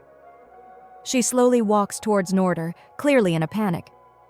Norder asks Rio why she has something like that, but Rio doesn't answer immediately. Instead, she sits on top of Norder and points the gun at her face. Then she says that Engine strictly forbids killing, so she has tried her best not to kill anymore. However, it's too tough, so she thinks she might as well use a gun. She adds that since no one can hear them down here anyway, she can end this fight quickly because her friends need help. At that moment, Norder is also bleeding from her inner thigh. Rio tells her not to worry because her only jinky is her scissors. She also says that she promised herself never to stain those scissors again. And she got the gun from her previous job. And Norder should consider this a farewell gift. That's when Norder seems to realize what Rio's previous job was, and she can't believe that Rio used to be an assassin. Rio leans close to her face and asks chillingly to keep that little secret between the two of them. Rio then says she was lucky to finally join as a cleaner because that means Norder will live.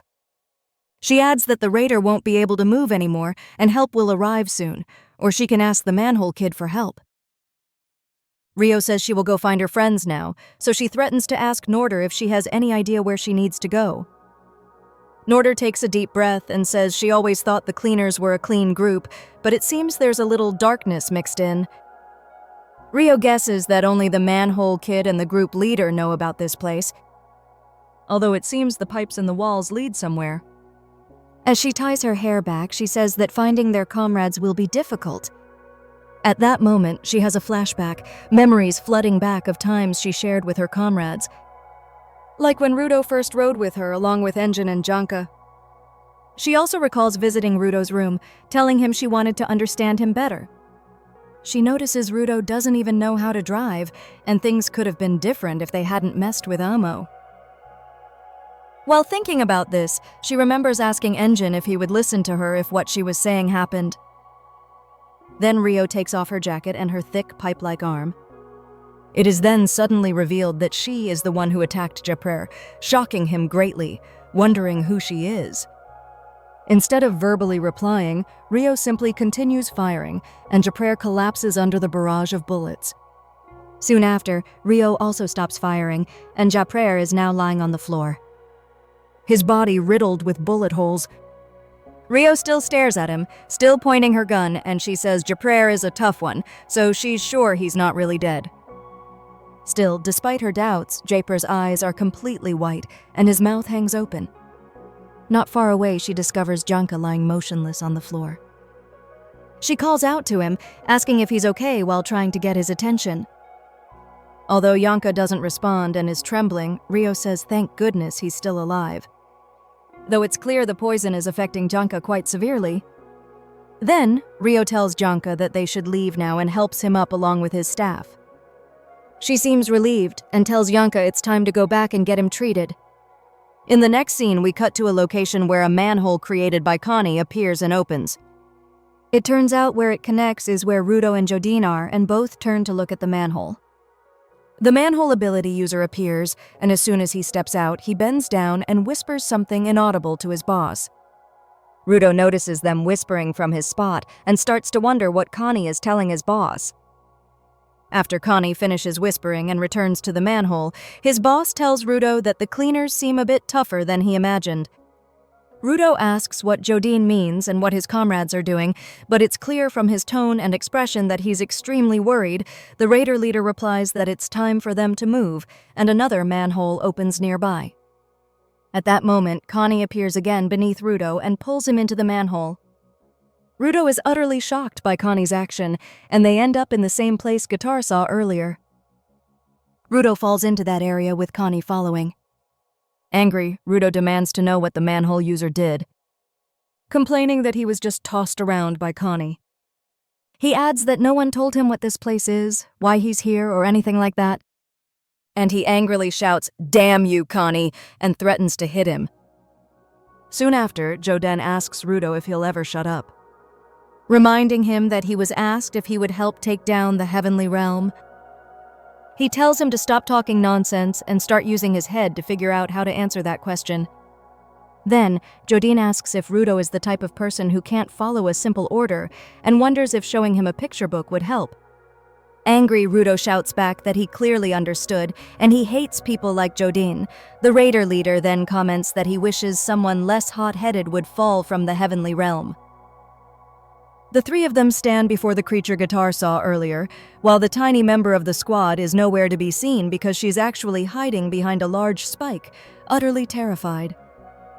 She is listening to their conversation, and Jodin says that since Rudo won't listen to his plan to go to the heavenly realm, he might as well show him directly. As he says this, he pulls Amo's shoes from his jacket and attaches them to the creature. Rudo looks completely stunned to see that, while Guitar continues to tremble in fear, the creature absorbs Amo's shoes. And according to Jodin, he is the one who created those items from the Watman series. That includes Rudo's gloves, his jacket, and those very shoes. Compared to other Jinkas, Watman series Jinkas have been used for a much longer time. This makes the energy inside them immeasurable. Jodin mentions that one would think the owner of such items would have equally strong thoughts, but he hasn't been able to create any other Watman series items since then. And now in this new experiment, he has created something entirely new. It looks like an anomalous monster, but not entirely the same. This creature eats other Jinkas to move and was born from the abyss. Jodin then asks Rudo if the cleaners have ever seen one like this before. And Rudo looks utterly shocked to hear that. He immediately recalls the strange creature they encountered. And at that moment, Jodin announces that it's time for them to leave, climbing onto the giant spotted monster. Then, we are given a glimpse of a symbol, seemingly the Watman series symbol, an inverted triangle with a circle in the center of each side and a large circle in the middle. Its shape begins to change as if something strange and inexplicable is happening. The moment Jodin made Amo's Jinky contact the creature, the area began to shake. He comments that those things contain an extraordinary amount of energy and says he has long known that the Watman series has its own unique quality. However, while glancing towards Rudo, he says that it still doesn't seem to be enough. That caught Rudo's attention when he heard the term Watman series, and he becomes confused about what Jodin means. Cony also turns to Rudo, while he surprisingly asks if his gloves, Jodin's jacket, and Amo's shoes are all part of the same series. When Jodin is about to explain what it means when something is called a series, he suddenly stops, thinking to himself and saying, "Wait a minute." Then he asks, "Does that mean there are more things like what they have?" Rudo's eyes widen in realization, and he wonders if this series or whatever it is came from the ground, how Rudo got one of them. Cony stares at him as he sinks into thought, worried that the series is what he's bothered by. Then Jodin calls Rudo and explains that based on their conversation at the restaurant. Apparently, Rudo didn't even know what vital instrument was before he fell to the ground. Jodin says this is strange. Someone with such a Jinky who knows nothing about vital instrument coincidentally possesses one, and not just any kind of vital instrument. What Rudo has is a high-grade Watman series item. He adds that despite being only a partial jiver of that series, Rudo has managed to maintain his sanity. This stuns Rudo, and with a worried voice, he asks Jodin exactly what he means and what his gloves precisely are. As the camera zooms in on the symbol on Jodin's jacket, he explains that it's called the Watman series. Each item of this series, he says, was once worn by a single human. He points out that since Rudo has used his gloves, he must surely feel it. An enormous, inexhaustible power supply. He also says that only one person created all those things. Shock and unease are evident on Rudo's face as he takes in everything he's hearing. Jodin then asks how one must live to create something so powerful. He says that if the possessor of such an item is satisfied, if they have everything they need as a human, then thoughts capable of creating anima strong enough to drive one insane will gradually permeate their entire being, little by little. He looks at Rudo, who is now deep in thought, trying to understand what his gloves truly are.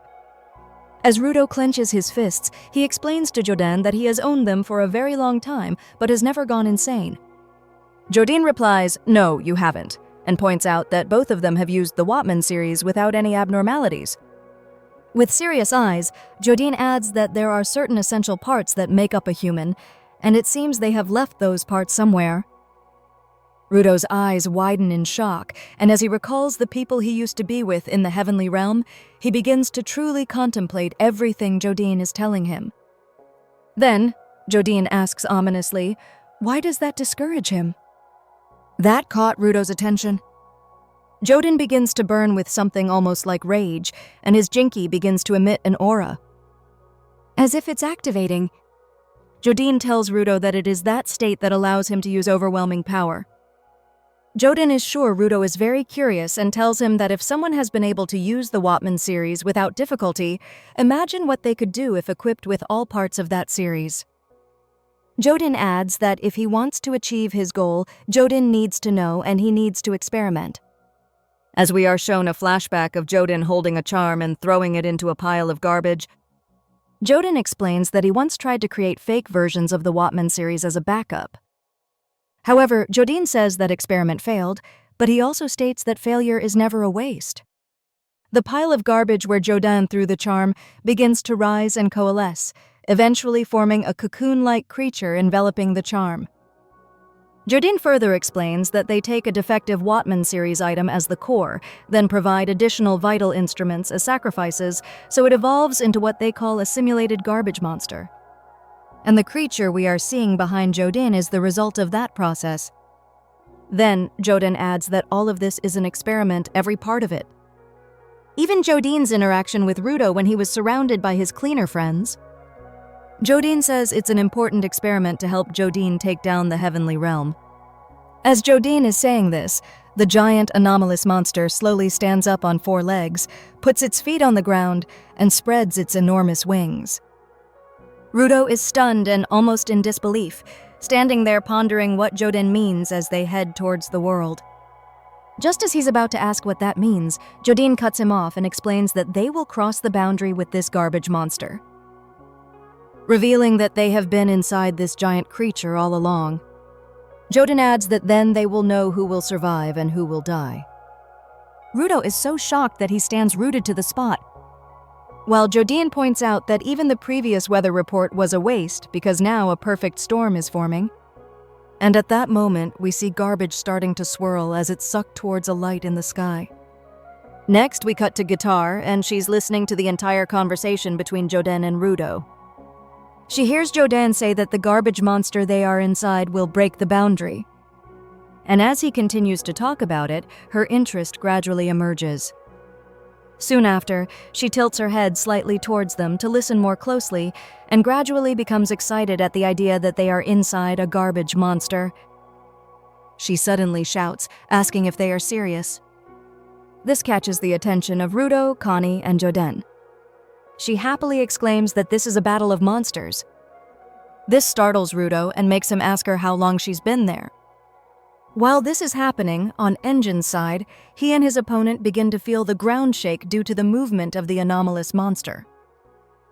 This makes Engin wonder if it's an earthquake, but Fu nervously replies that it's not, and that it's very bad. Fu begins to beg Jodin to wait a little longer because he hasn't even started fighting. This immediately catches Engin's attention.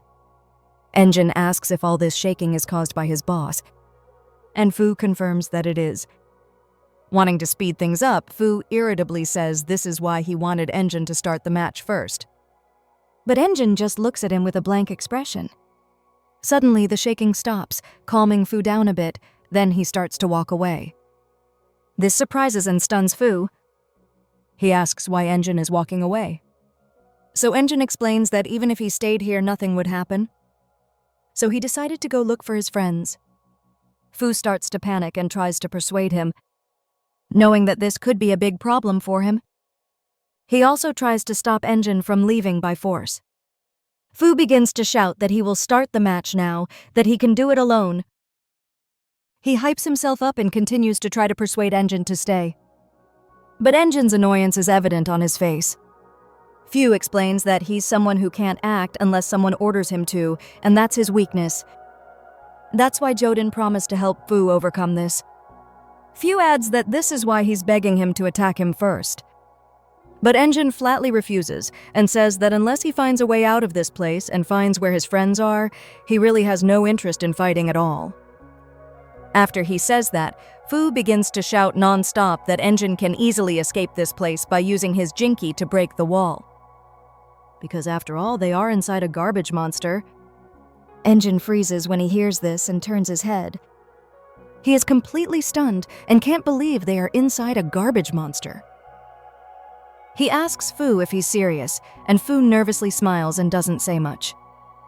Fu then begins to admit that he himself doesn't even know where Engine's friends actually are, and was about to say that at least now that he has that information, they can finally fight. But Engine immediately cuts him off, saying that fighting is not his intention. Meanwhile, we return to Bro, Dia, and Bundus, who also begin to feel intense shaking around them. Bundus comments that this feeling is a bit early and says he still has much to learn. Bro then asks what's causing the shaking, and when he looks at Dia, he suddenly shouts in alarm. He thinks that the shaking is just Dia unconsciously tapping his foot again. He asks if Dia is sleepy or about to fall asleep because of the dark area. He adds that he thought he told him to stop doing that, and now that he thinks about it, it's enough to shake the dance floor. Bundus asks skeptically if he really thinks the earthquake is caused by this. Then he leans back in the car behind him and just lets things happen, saying he gives up. If they continue to ascend to the heavenly realm, they will break the boundary, and he thinks he will probably finally feel what it's like to pass through it. That catches Bro's attention, making him clearly shocked that Bro doesn't understand what's happening. Bundus explains that the garbage monster they are inside is taking them straight to the world. Then he asks almost incredulously how a cleaner like Bro doesn't realize that. Like Engine before, Bro slowly turns his head towards him and shouts in extreme astonishment. Suddenly, Dia steps between them and into a fighting stance, activating his Jinki called Saurian. Then we return to Engine's position, where he begins to laugh. He apologizes to Fu, saying that humans are not their specialty. He explains that although he has many questions to ask, the moment he heard the word garbage monster, he says everything became much more serious. He places his umbrella handle in front of him and asks Fu and his comrades if they've forgotten who they are.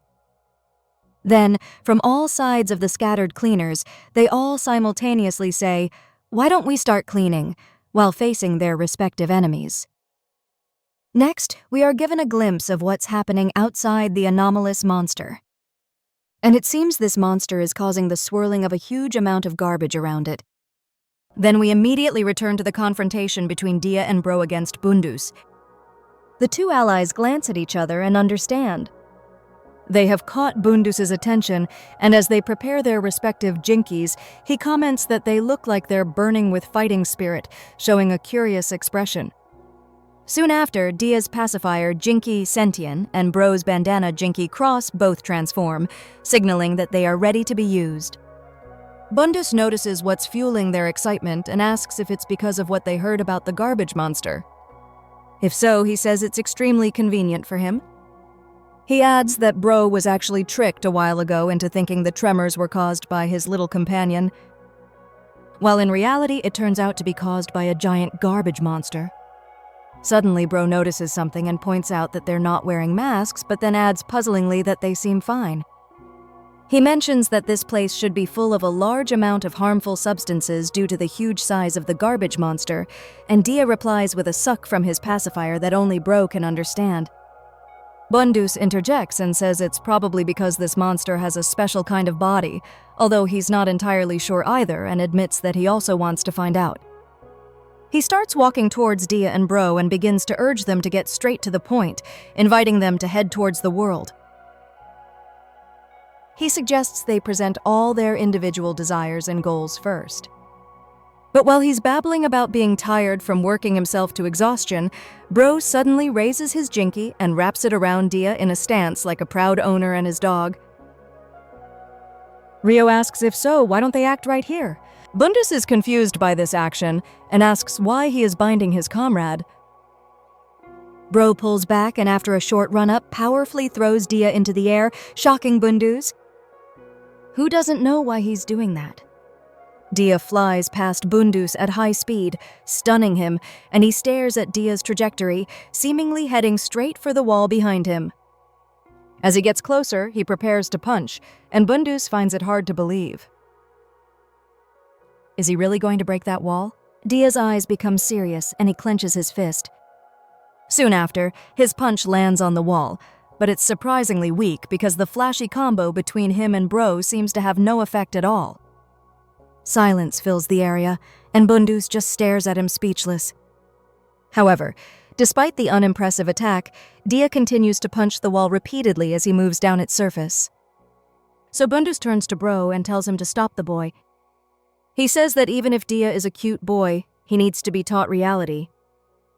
As he lectures Bro that overprotection isn't good for a child, Bro suddenly wraps his jinky around him, surprising Bundus.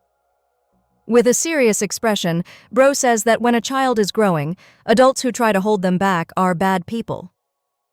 He adds that besides, one should really learn to listen to the sound of success. A moment later, cracking sounds begin to echo, immediately catching Bundus's attention. It turns out to be the wall Dia punched earlier.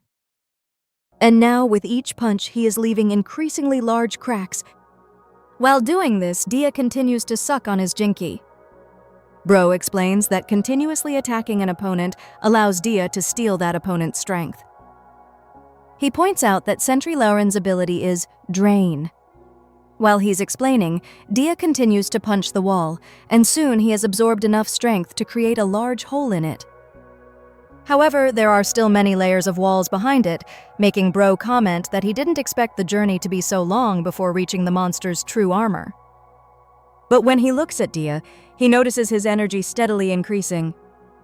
So he adds that given the enormous size of the monster they are inside, punching it still seems quite effective. Bundus just stares at him while he talks, but soon after, a wide grin appears on his face, and he suddenly bursts out laughing. He comments that Dia is really working hard. He is draining the monster's strength. While saying that it's interesting, some artificial arms begin to emerge from his enormous shoulder armor. And he says that perhaps they should let him be the one to stop Dia from getting even stronger. The artificial arms hover over Bundus, and he jumps up to position himself among them. They begin to spin rapidly around him, and soon after, 6 artificial arms neatly form behind his back. He breaks free from the restraints of Bro's jinky, revealing that those arms are actually his jinky, which he calls H. A. D. Bro immediately retracts his jinky. Surprise is evident on the allies' faces as Bundus declares that while they want to leave and deal with the garbage monster, he's here to stop them from doing exactly that. He adds that if things go well, he will be the winner and will be handsomely rewarded. A brief silence follows as he says that, until suddenly a loud roar shakes the ground violently where they stand. All 3 are clearly shaken and confused about what just caused the earthquake. Bundus apologizes and comments that the sound is not good. Then we are shown the anomalous monster spreading its wings, and Bundus notices that it looks like the monster is about to fly. The garbage whirlwind surrounding the monster grows larger and larger, and Bundus declares that they should see who dies first before they reach the top of the boundary. He grins after saying this and urges them to continue their fight. Bro is clearly distressed as he sees Dia falling, and he screams his name in alarm. When Dia turns to him, his face is filled with fear and panic, catching Bro's full attention. Bro immediately throws his jinky towards him to save him from falling. After catching Dia, Bro shouts, "Don't be scared," assuring him that they will get out of here and go home with all their friends as usual. That gives Dia the courage to overcome, and he confidently agrees with Bro. However, their conversation is interrupted when Bundus ominously reminds them that he said he would stop them, and now it's time to claim his reward. He begins to rapidly jump through the falling debris, and in a flash, he is beside them. Upon arriving, he shouts for them to surrender their victory. Unfortunately, they are completely caught off guard by a falling car, which crashes into them, trapping them inside. All 3 stare at each other in shock from the unexpected event, then simultaneously look forward. They are so stunned that they are speechless, eyes wide with shock. They scream in utter disbelief. Realizing that they are in a car falling at high speed, Bundus immediately shouts at them to get out of the way. His tone is genuinely panicked. It turns out there's a ventilation system on the roof right in front of them, and he shouts at them to be careful. They're about to crash into it. Bro panics, screaming at them to wait a minute, but Bundus continues to pressure him to hurry, and Bro is so stunned that he can't react. Frustrated, Bundus curses and takes matters into his own hands. Controlling his 2 artificial arms, he mutters an apology in advance in case they all miraculously die. He smashes the car window and forcefully pushes the ventilation system out of their way. Then he instructs Bro to try to redirect the car. He is aiming for the large pipe to their right. Bro shouts at him, telling him to stop talking nonsense, blaming him for the situation they are in. However, Bro still complies. Using his bandana, he hooks it onto a pillar and clutches it with all his strength to make a sharp turn. He managed to steer their car into the pipe Bundus was referring to. But as soon as they entered, they were shocked to see someone already inside. It turns out to be Engine along with Fu, and all 4 stare at each other in utter confusion from their unexpected encounter. Immediately, the car the 3 were in stops after they spotted Engine, who is nearby. None of them can speak due to the shock of seeing each other. And Bro can't believe that Engine is here, who is pointing an umbrella at Bundus. Then he asks the 2 Santas why they are driving around with this old man. Bundus replies, asking if he's pointing an umbrella at a dangerous person, and he's surprised to see Fu lying face down near his feet. He asks him what he's doing rolling around in a place like this, but he can't reply. And as they are talking, Dia gets out of the car. Bundus adds, not to mention why Fu hasn't defeated his enemy yet. This makes Engine raise an eyebrow in confusion. Fu trembles as he replies, saying that he couldn't do it because Engine didn't want to attack him, making Bundus facepalm. Fu continues that he told Engine that if he talked about this place, Engine would point his jinky at Fu and attack. So he decided to speak up. However, Engine didn't even pay attention to him, instead walking away to find his comrades. Fu then begs Engine to at least pretend to fight him. But Engine flatly refuses and says that if he attacks Fu, Fu will attack back, so he says, no thank you. Therefore, Bundus comments that Fu looks pathetic at that moment. Then, Bro calls Engine, saying that they're running out of time, and if they don't leave soon, they'll die. Engine is confused, so Bro explains that the Jivers are planning to cross the boundary with them using their garbage monster. Bro asks if everyone will die when crossing the boundary, so Engine's eyes widen in shock, and he remembers the first time he saw Rudo. That suddenly makes sense, meaning Rudo could return to the heavenly realm. This confuses Bro. Then Engine asks if Bro heard anything about such a large thing being able to fly, because that doesn't make sense to him. But Bro just says he doesn't know either and shouts that they need to get out of here. Bro asks if everyone else knows about it yet and says they need to convey that information to others somehow. As he's talking, a sound comes from Dia, and it turns out his caller has just activated. The caller is Samuel, asking if everyone is okay and what the situation is there. She is happily greeted by Engine as a thoughtful person, but she tells him to stop talking nonsense and explain everything now. Engine says that in short, they are all inside the garbage monster, and he's with Bro and Dia, but they're not sure about the others. He adds that there are also 2 strange guys with them. He guesses they are fighting. Samuel asks why Engine seems unsure, and he replies that if the monster continues to fly, they will cross the boundary and die. Samuel replies asking, aren't they cleaners? So they just need to clean up the garbage monster and get out. And she says the idea that Engine could be kidnapped while trying to pursue the Jivers makes him sound useless. So he tries to explain that it's not like that. Samuel adds that they're not underground, so why can't she contact them with the callers? Engine says he doesn't know because he also thought they were underground. As he says that, he slowly turns to the side where the old man Bundus is sitting in the car. Bundus is smirking at them while Engine asks Samuel if she can contact Janka or Rio through there. But Samuel replies that she can't. That frustrates Engine because another problem has just appeared, and he says they will try to get everyone out immediately. Samuel replies that they don't even know where the others are, and the collars aren't working properly. So what does Engine plan to do?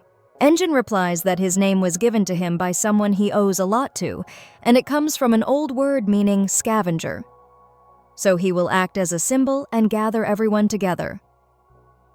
After all, umbrellas tend to stand out. Samuel seems satisfied with Engine's answer and tells him that the situation is now in his hands and reinforcements are on their way as they speak. She confirms that they have located Engine using the previous explanation and that the boss has received information from outside sources. This dispels any doubts. After she says that, several cleaner vehicles are shown heading towards them, and she says the supporters have arrived. The driver is so overzealous that he crushes the steering wheel, and it turns out to be Gree. In the next scene, we return to Jodin, who says that every 6 years, a garbage storm approaches, and that day happens to be today. As the garbage monster flies through the sky, he says it would be a good idea for Rudo to change his mind. Then, Rudo is shown clinging to a spike on the garbage monster, and you can see in his eyes the overwhelming feeling. Jodin adds that if possible, he wouldn't turn Rudo into a sacrifice because Rudo possesses extensive knowledge of the world. He tells Rudo to just think that if he joins him, he will be the first to get a ticket to the heavenly realm, and once they achieve their goal, they will be able to close that painful story. Then he asks, what about the cleaners? All they want to do is clean up the garbage monster, frolicking carelessly below them. Then, while looking at Guitar, Jodin says that their own mediocrity has no limits. He adds that he will teach Rudo a lesson and eliminate all useless things. If Rudo has a goal he wants to achieve, and if he has faith, then he should throw away all the trash. At that moment, Rudo slowly turns to Jodin and extends his hand towards him. So Jodin just looks back. Rudo replies that he named his gloves, and he calls him a bastard. Jodin's eyes become more serious after that, and Rudo explains that the name of the gloves comes from humanity's past problems. An environmental crisis that required waste reduction, and an effective solution was found involving practical use. He says the head of the cleaners taught him that, and that name is Ba, the perfect name for his treasure. Whether it's garbage or living creatures, nothing is truly useless. And he says that even his encounter with Jodin wasn't a waste because he discovered something that the raider leader lacks, that he has those who helped him, the cleaners, his friends. Jodin clearly doesn't like what he's hearing. So Jodin steps down from where he's standing. And as he does so, Rudo says that even though the cleaners are not his relatives, they gave a piece of trash like him, who once only had anger, a home. They don't see him as a sky dweller who only causes trouble. They accept him for who he truly is. And while he's saying that, Rio and Janka emerge from a pipe. Rudo continues, saying that between the heavenly realm and the ground, besides Recto, the only people who ever saw him as a human were the cleaners. He says he will never forget his goal or his rage, but he's no longer satisfied with just that.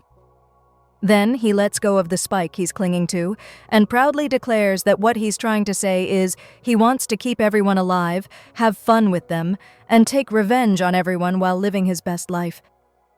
And then he calls him a damn bastard and flips him off.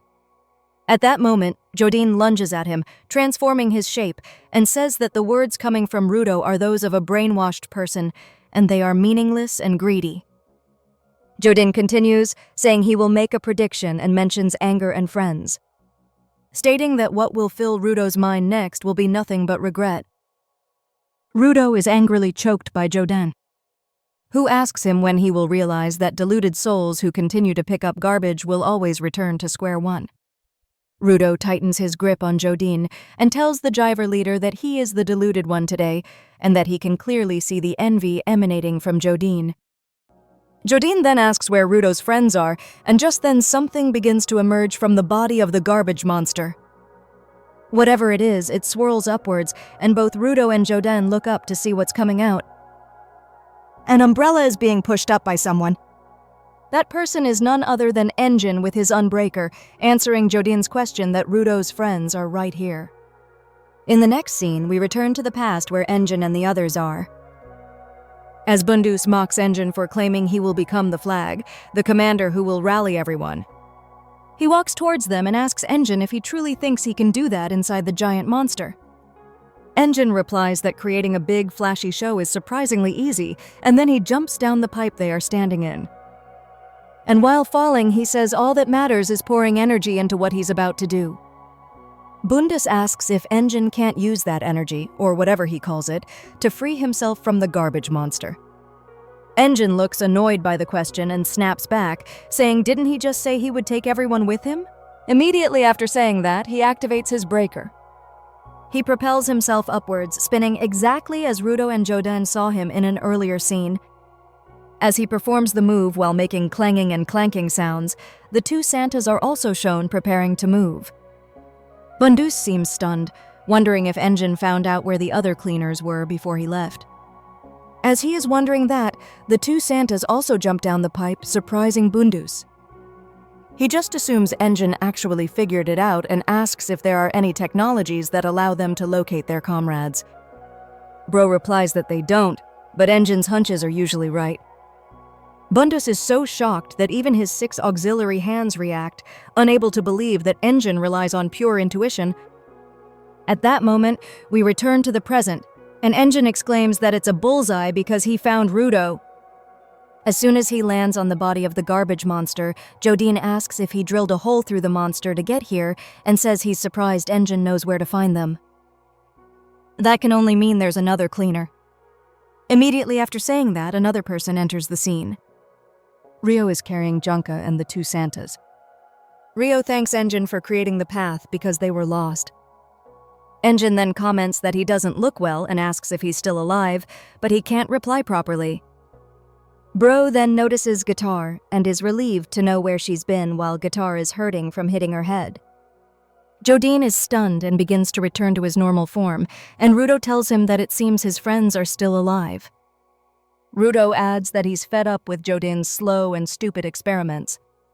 The core of the garbage monster is right here along with the cleaners. So does Jodin know what he's talking about?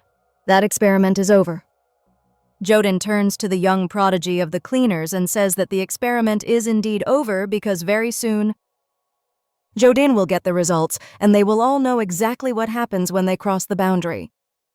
Then we switch to Engine, who is looking to the side where Rio is, seemingly burdened by Janka. Engine suddenly tells Rio to wait and tries to ask her something. But before he can finish, Rio gasps and raises her hands while saying guiltily that she didn't do it. This causes Janka's body to slump. Rio clarifies that she didn't kill anyone while Janka twitches slightly. At that moment, the ground they are standing on suddenly shakes. This startles Engine, who says that the ground is becoming steep. Jodin, on the other hand, says finally, because it seems he has been waiting for the shaking for a long time. The garbage monster's wings open, and Jodin declares that it's time to begin. He says the cleaners have time until they reach the boundary of death or the heavenly realm, and the garbage monster takes off as Jodin declares that it's now a race against time for the cleaners. At that moment, Rudo springs into action and runs past Jodin, who is shocked by his action. Rudo says that a lot of nonsense is coming from Jodin's mouth, but the point is they have to stop the garbage monster. If it's powered by vital instrument, then it's exactly what he saw during his field observation trip. The monster they saw on that trip was defeated when Rio stabbed its core with scissors. So Rudo's goal now is the core of the garbage monster they are riding. He adds that this means they just need to destroy the core before it reaches the boundary. So he pulls out his nail gun, declaring that they will clean up this mess while he powers up his new weapon. Jodin watches as Rudo fires at the core of the garbage monster, unleashing a volley of nails. Engine is amazed because the nails look like bullets. Meanwhile, Rio just stands there with an expressionless face, clearly worried that Engine might discover what she did earlier. As the nails approach their target, Engine becomes a little anxious because he remembers that they are inside a garbage monster. At that moment, a hand reaches out from the hole Engine made earlier. And it's Bundus's hand batting away the nails Rudo fired. Rudo looks shocked, and Engine glances towards the hole. Bundus slowly climbs out of the hole, and Jodin announces that his experiment and the jiver's training are not yet over. After saying this, Bundus greets the cleaners and says that even if he doesn't look like it, the truth is he hasn't finished his raider training yet. So he's just a rookie. Bro can't believe that Bundus is still a rookie who is laughing and saying that's right, he is. He adds that he was just a little easy on them earlier, but now it's time for them to see what he can really do, so he will take them down. His statement stuns the cleaners, but in a flash, Engine and Rio look at each other. Then suddenly they quickly rush forward to get past Bundus and his new form. But he easily blocks their path, saying he will lend each of them a hand. While this is happening, Bro and Dia also rush forward. But Bundus recognizes the pair as they move, and he easily blocks their path, explaining that he also has a pair of auxiliary hands. If the cleaners have an extra helping hand, so does he. While saying this, Rudo again rushes forward to fire at the core of the garbage monster. But Bundus blocks the shot with another one of his hands. Bundus explains that his vital instrument, Hans, is made from artificial arms that have become a part of him for many years. He says that surely the cleaners have noticed that each of his hands is made of high-quality parts. So he asks if the cleaners can escape his hands before they reach the boundary. He adds that he still has one hand that hasn't done anything yet. Then the scene shifts to where Norder is. A manhole appears and Cony emerges from it. He tells Norder that the rookie Bundus is still working. So what will the Cerulean warrior do? He asks her if she's done. But she tells him to get lost. She says she will never let it end like this. Not unless she's dead. In the next scene, we enter Rudo's mind, where the only thing he's thinking about is the core of the garbage monster. He wants to get there and destroy it, and that's all he needs to do. However, he can't do it because standing in his way and the other cleaners is an unmovable force with an overwhelming number of hands. Bundus. No matter how many times Rudo fires at the core of the garbage monster, Bundus will swat it away with one of his hands. And that angers Rudo at this rookie old man who is blocking the way, whom he calls a stinky face. Meanwhile, Engine lunges forward, saying they will break through, and he activates his spinning attack with Unbreaker. So, Bundus says that for Engine he will use a specific hand and prepares it for the attack. The fingers of that hand extend and wrap around Engine's Unbreaker, completely stunning him. Bundus calls it hand number 3, which he says he acquired when he was 20 during a time when he was still free to spread his wings. Then, Rio enters the scene, declaring that she will cut Bundus's wings. However, her scissors hit something metal, equally stunning her. Bundus comments that one day, the cleaners will understand that as they get older, they become more conservative. And the hand he used to stop Rio is hand number 6, which he says he acquired at the age of 40. After Rio, Bro is the next to attack with his bandana, but Bundus immediately cuts it with hand number 2, which he says he acquired at the age of 18. That was during a time when he constantly made harsh remarks without realizing how young and foolish he was. Then he demonstrates his puppet finger-like hand against Dia. That is hand number 5, the hand he acquired at the age of 35. A time when everything in his life was unclear. For Bro, it's unbelievable that Bundus is still a rookie because not only can he fight both him and Dia, but he also immediately figured out Engine and Rio's vital instruments and immediately used the correct hands against them. So Bro calls him a veteran, a master of hands. Then he glances at Guitar and thinks that if only they could use her power, perhaps they could escape this chaotic situation. Then we cut to Jodin, who is deep in thought. According to him, there seems to be no problem with Bundus. When a vital instrument has been with someone as long as that rookie old man, and it has become a part of their body, its quality will surpass the rest. Jodin adds that it's quite rare to meet someone who uses multiple vital instruments, but as long as one keeps in mind the opponent they are facing, there's no way they can get past him. At that moment, Cony arrives and tells Jodin that he has collected Japer, who is claiming that he really fought and now he wants to play. So Jodin says it seems Jaipur needs a little more rehabilitation, and it's time for them to leave this place. As he is saying that, Rudo is taking a punch from Bundus and is thrown forcefully to the floor. Bundus says he appreciates it because it's the perfect place to show what he can do. However, for Rudo, it's not good because he can't get past this rookie raider he calls Stinky Face. He starts to wonder how far the garbage monster has traveled and how long until they cross the boundary. They are supposed to die if they cross the boundary. But how exactly will that happen? Even Engine and Rio can't get past Bundus. So how can he? At that moment, he looks down at his gloves and tells himself that he misunderstood. And he says he got these gloves from Rudo. And in fact, he inherited them. Not only that, because those gloves are his treasure, something he cherishes greatly, their history and his feelings are as good as Bundus's. And that means he can still become stronger. As he says this, his nail gun grows larger as if he just powered it up. Bundus is completely stunned by the transformation Rudo made to his nail gun. So he asks what it is, then quickly realizes that it's now actually a cannon. Another person clearly shocked is Rio. She asks, wasn't that just a nail gun earlier? This makes her question if their young prodigy is using another item. Rudo's eyes have turned white with anger, and Engine says it's still the nail gun Rudo used. Rio then asks how Engine knows that, and he explains that Rudo's ability allows him to select 3 damaged items or garbage and enhance and weaponize them. He probably does it instinctively, but he always divides his Jinki's power among 3 separate items. But what if Rudo focuses all that power into just one item? The result of that is the nail gun cannon currently in Rudo's hands, and Rio looks completely shocked. Asking if Rudo will really do that?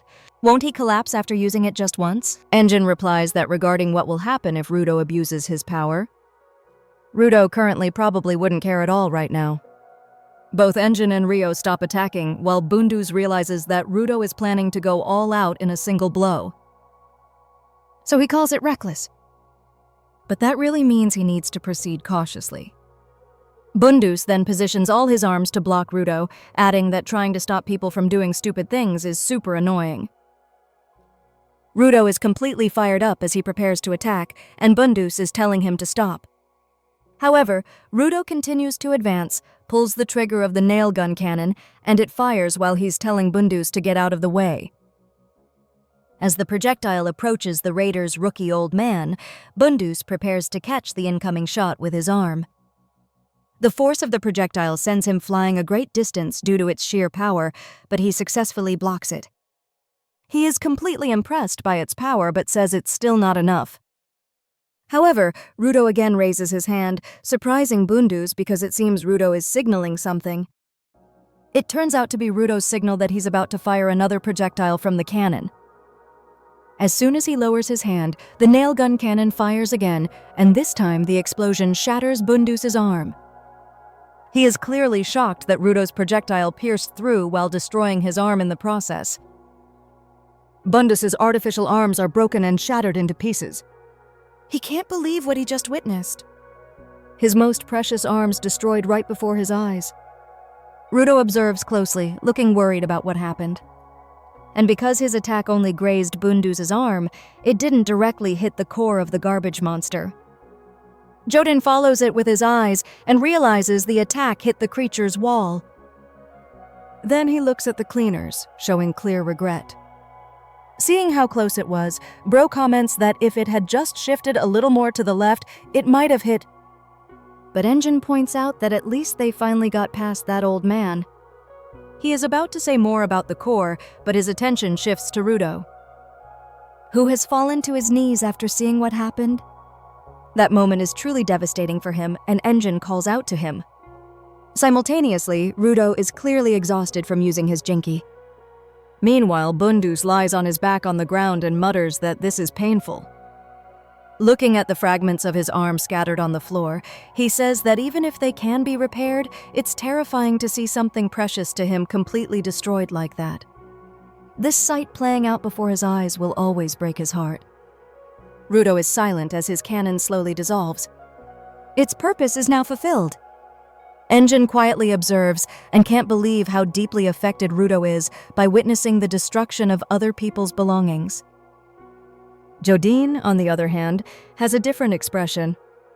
Then he suddenly praises Bundus with a "well done," calmly calling out to him. Still on the ground, Bundus surprisingly says that he hasn't even defeated a single enemy. But Jodin replies that he understands Bundus's strength. Besides, it's time. The garbage monster they formed continues to move, using the strong winds from the garbage storm to fly.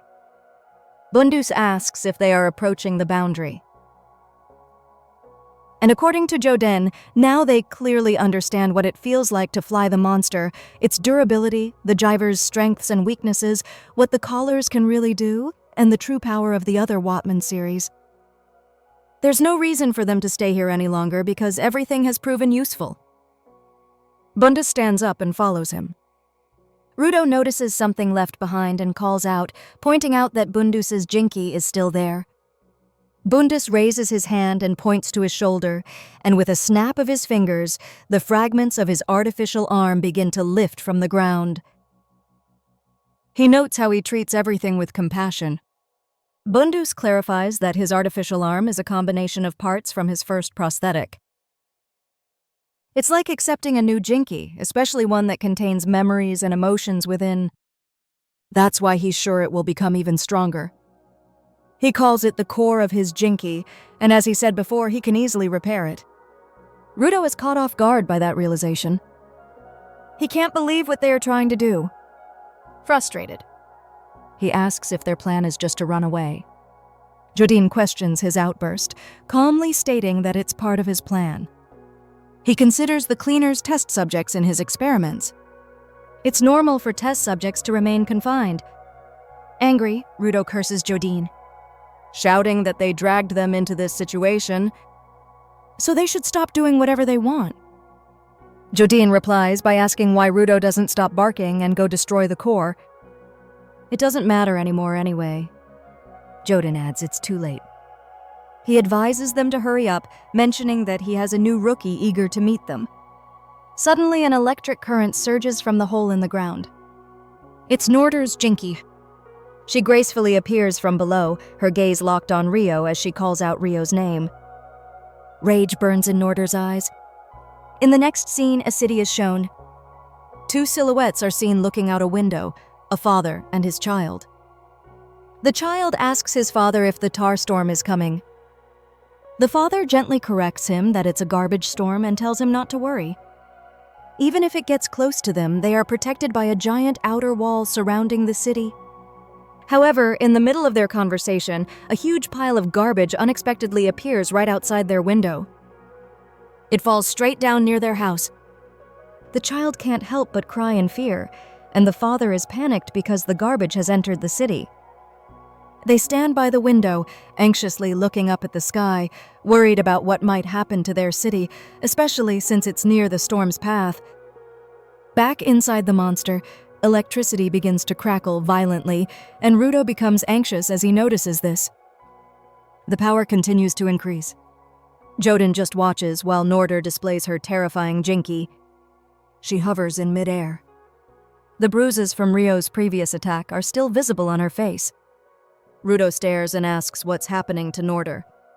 Jodin, on the other hand, recognizes the form she's transforming into and understands Norder's intentions. Norder's clothes have been burned by the sheer power of her jinky. But she still doesn't stop. In Jodin's mind, everyone there is truly fascinating. Then he orders his comrades to prepare for departure. Their escape will be done using Cony's teleportation ability. Jodin notes that if they stay longer, they will also be caught in the dangerous situation Norder is about to cause. Jodin calls Rudo and tells him to observe carefully and learn. This, he says, is the true determination of someone who has discarded something precious. Once it's over, he will return to retrieve the Watman series. Rudo tries to stop Jodin, but they have already left. But he says he hasn't even been told what happened to Amo. Bundus is the last one to step in, and he comments that it seems he truly doesn't know. The manhole closes, and they disappear, leaving Rudo seething in frustration. The only ones left are the cleaners. While still in this area, a flashback appears in Norder's mind. She remembers the moment she first met Jodin and when he gave her a comb. Back in the present, she tells herself that it's okay. Now she's just a pawn for the raiders. So with her hair, she will dedicate all she has to this moment. Still hovering, Norder unleashes overwhelming power and threatens to burn them all until nothing remains. The cleaners become anxious about her intentions. While hovering in midair, she unleashes a devastating electric current and declares the name of her attack: Last Burst. The cleaners try to dodge it, but the blast radius is so wide that they all get hit, including Rudo. There's nothing they can do to escape it, so they endure the intense electric current. Norder has launched a direct attack on everyone present. However, even she doesn't escape unscathed. Her precious and meticulously cared for hair is singed. She can't help but cry out in pain. Meanwhile, someone can be heard crying uncontrollably, tears streaming, and he can't contain his frustration at being left behind. It's Fu, completely broken down and feeling helpless. He cries because there's nothing he can do. That's why his comrades left him behind. Fu wonders why they didn't tell him what to do. He talks to himself while sitting slumped in a tunnel filled with regret. He has nothing left to do. Compared to the two newcomers, he feels Jodin would never choose to rely on someone like him. Fu considers himself utterly pathetic. He lies flattened on the ground and cries, saying he doesn't want this and was simply thrown into that cruel world. As he sobs, he mutters about the light that once shone from Cony's manhole. While Fu lies helpless, someone suddenly comments disgustedly. Fu then looks up in astonishment, the voice saying that he's had enough and that Fu clearly can't do anything without him. He calls Fu incompetent and curses him. Sniffling, Fu stands up and calls that figure Master He. The voice tells Fu to switch places and he will take over from here. If they were truly abandoned, they will just escape instead. Fu agrees. Back in the garbage storm, the garbage monster continues to use the wind to fly towards the boundary.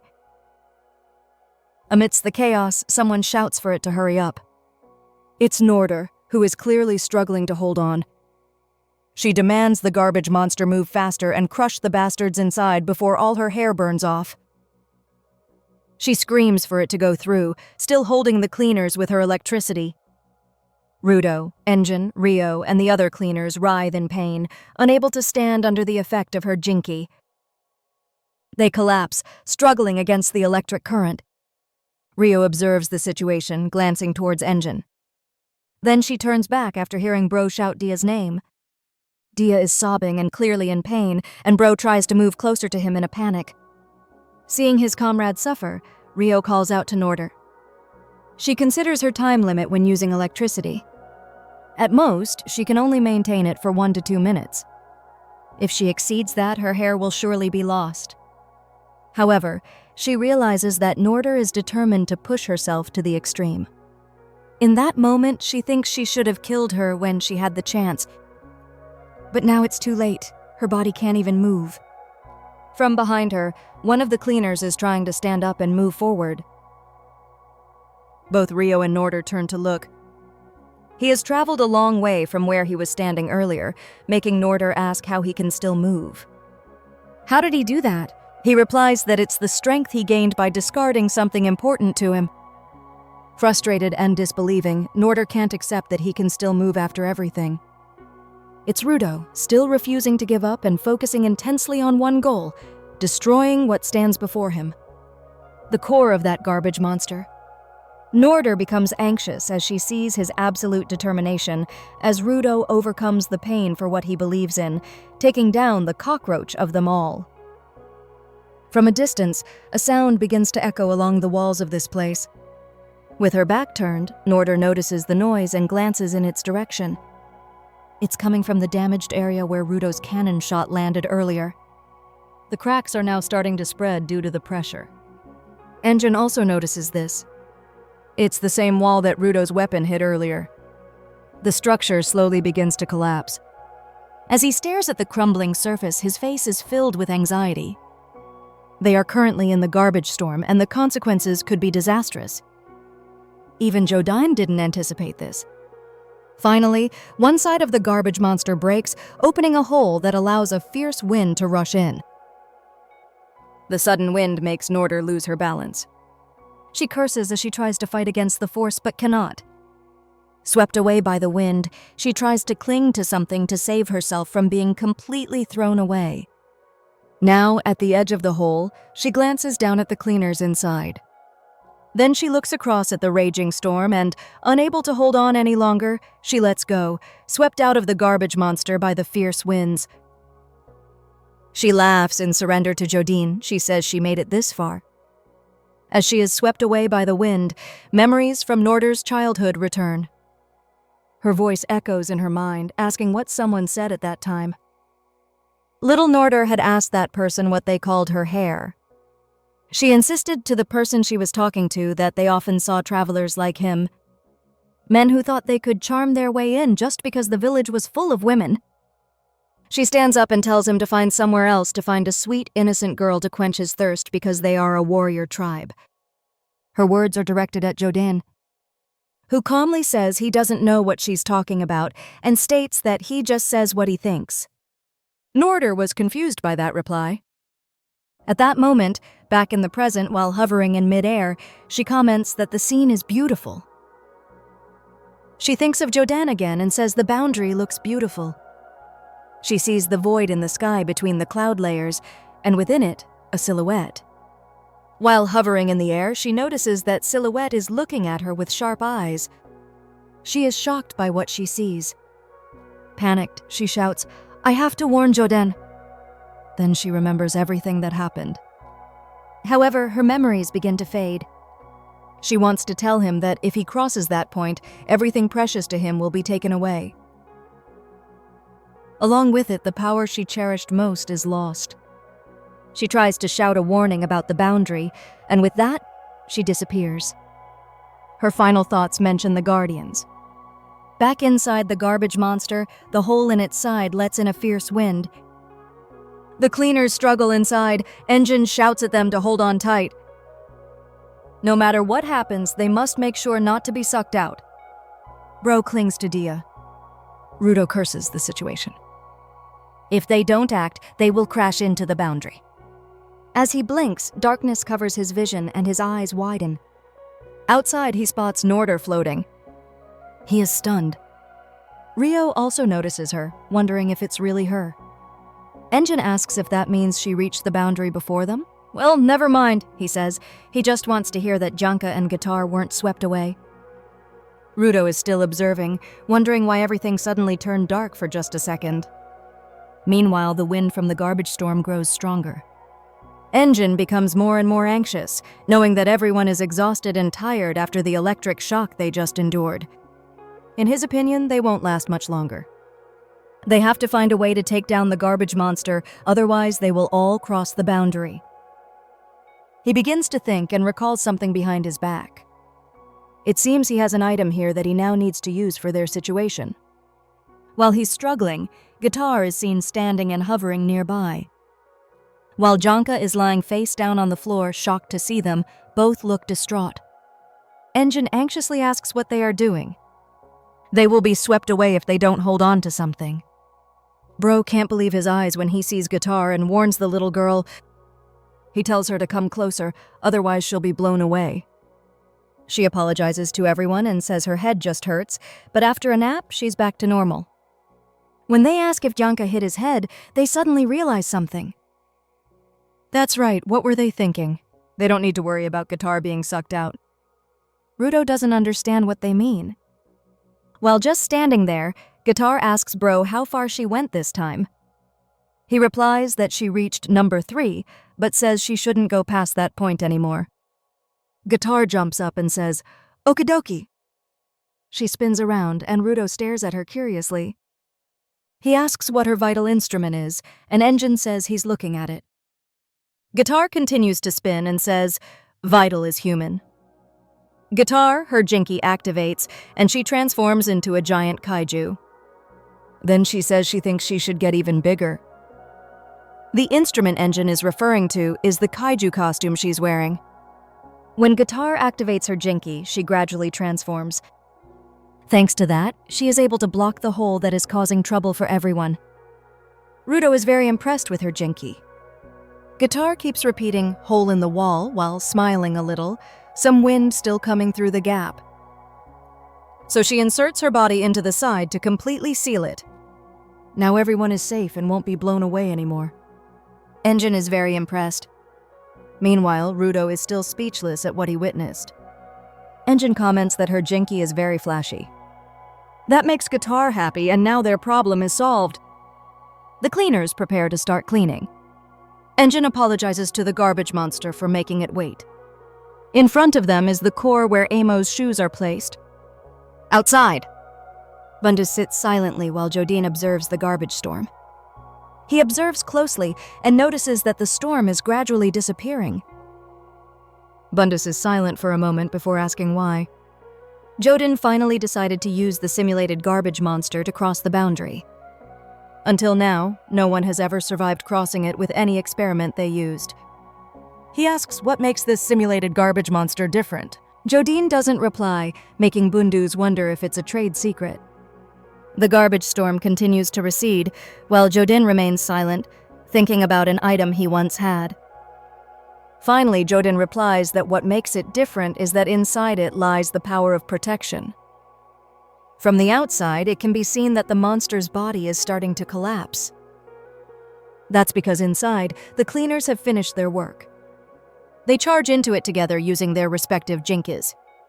While they are finishing it off, Rudo finds something, the same item Jodin was holding. He says that's the core, and since they've retrieved it now, the giant garbage monster begins to crumble. Only then do they realize everything will fall apart once the core is retrieved. But they already knew that. Each of them clung to the broken parts. They are finally separated, and Rudo shouts to grab Guitar, who replies that she already has. She's holding him in her mouth. Then she instructs everyone to hold on to her. Since she's soft, she thinks she can cushion their fall. That makes Engine comment that he feels both relieved and anxious about this. Rudo jumps up and clings to Kaiju's body. While there, he notices something. Along with the falling garbage, Amo's shoes, which were placed in the core, also fall. The garbage monster falls straight down after the core is destroyed. Its body, made of compacted garbage, begins to break apart. From its side, a wall breaks and Guitar appears. Her giant claws are carefully positioned to ensure a safe landing. As they descend, the cleaners cling to her back. While there, Engine compliments everyone on a good job. Thanks to their efforts, the cleanup is complete. They land safely while the garbage monster created by Jodin falls to the ground and shatters. Meanwhile, Rudo has successfully retrieved Amo's shoes. Debris from the garbage monster scatters as it explodes while Guitar falls into the steaming garbage pile. Because of this, she shouts that it smells terrible. She is disgusted by the stench of the place where they landed. The same reaction comes from the rest of the team. They hurriedly look for masks so they don't suffocate from the stench. Then they lie down to rest. Now they are wearing masks. Bro says that in his opinion, they are not in a wasteland, but he's sure they can't just relax in such a polluted area. Engine replies that technically they are still on their way home from Penta, the desert wasteland. Plus, they've been traveling non-stop. These piles of rotting garbage may be disgusting, but right now, they're practically like a luxurious bed. Rudo thinks about Penta after hearing that. He regrets not finding out what happened to Amo. He recalls what Jodin told him, how he invited him to help take down the Heavenly Realm, and how he said Rudo was in a small friends game. On top of that, Jodin dragged them into that experiment just to reach the boundary or whatever. Then, they were stuck in this giant garbage monster. And after all that, he left, taking Amo's shoes, one of the Watman series. Rudo also recalls that Jodin mentioned that it was just one of many items in this series. Meanwhile, his eyes are heavy with exhaustion. Rudo finds himself craving something sweet. Just then, a few vehicles arrive. When Guitar hears their sound, she stands up immediately. Rudo glances at the approaching vehicles and once again wishes for sugar. An angry cleaner appears in front of them, and it turns out to be Delmon shouting that everyone was incredibly worried about them because he's too noisy. Rudo tells him to shut up. A member of the rescue team asks if anyone is seriously injured. Engine replies that Janka is the most seriously injured along with Rio, but Rio insists that she's fine and tells them to prioritize helping Janka. Rudo looks up as the supporters approach him. Grizz tells him that he's glad he's okay. As Rudo stares at him, he suddenly collapses and mutters, "My brother," which confuses Grizz. Rudo adds that he will stop thinking now until he can raise his blood sugar. Elsewhere, Asia is tending to Janka while the other supporters prepare a stretcher. While this is happening, Rudo says that now he just wants to immerse himself in the relief of the moment. Janka is taken into the car while the other cleaners sweep the area. When Tensi sees the aftermath, he comments that perhaps they should have arrived earlier. The destruction is too great. However, how could they have known that the raiders were building such a large garbage monster just to try to reach the heavenly realm? Delmon is angry and curses them. He heard they were doing evil things, but creating such a garbage monster is basically declaring war on the cleaners.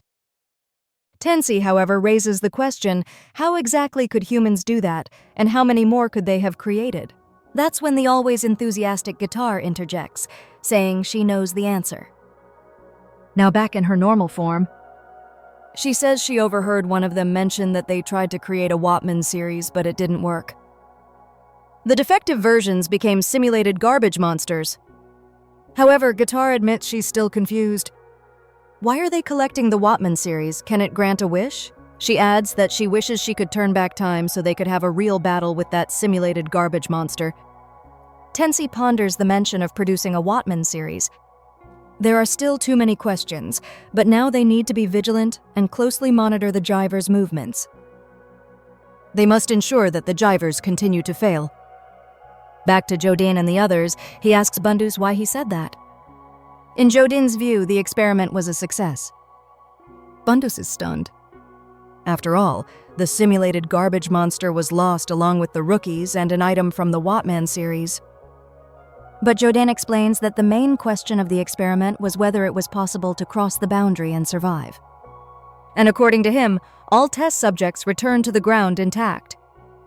Nothing went wrong. Bundus is clearly surprised. He apologizes to their leader for what he's about to say. But he had assumed Jodin was the type who strictly adhered to a plan. The type who would say he would kill anyone who stood in his way. Jodin replies that there are always lessons to be learned from impurities discovered during testing. Bundus thinks to himself, realizing Jodin's meaning, he only sees them as guinea pigs. The cleaners have endured a lot. Jodin then mentions the simulated garbage monsters. Another one has been prepared for their true journey across the boundary. Their focus now will be to enhance it. From the side, Cony comments that Norder showed true spirit. She's not sure about Fu. However, Jodin glances towards her and recalls his first meeting with Norder. He agrees, saying that the experimental seed he planted then bloomed beautifully. He even calls her a good warrior specimen. Then Jodin takes something from his jacket and throws it to Bundus. When Bundus catches it, Jodin congratulates him on his promotion, and this is the reward he desired. When he looks at it, it turns out to be a small statue named Undertaker Kina Surbreak. Bundus is overjoyed. He has been searching for it for a very long time. Cony curiously wonders if it's some kind of antique. Jodin tells Bundus that he expects him to continue using his power for the benefit of the Jivers. Bundus replies that he is truly honored, even more so than joining the front line, the Raiders' all-star team. So he then asks what his first order as a newly promoted frontliner will be. Jodin replies, "The collars." Their experiment has confirmed his suspicions that the collars were created by a Jiver strong enough to spread his influence over most lands. Jodin believes that Jiver is possessing a Watman series item. Bundus smiles as he understands the task of finding the one who created the collars. He is very excited about this mission. However, he asks if it was a good idea to let the shoes go. Given that they had them, Jodin replies that it's okay if the cleaners have them now, as long as they know where they are. They can always steal them back at any time. After all, they are jivers. The scene then shifts to show Norder's body still clutching the comb she cherished most. A girl discovers her body, and based on her hairstyle, it seems to be Hio who trained with Janka. Jodin adds that they will loot every corner of the ground to collect every item of the Watman series, including the immense power contained within. Some unidentified figures are shown. Once they collect everything, they will proceed straight to the world. And this concludes this part. Please like and subscribe to the channel, as this is a completely free way to support the channel. See you next time.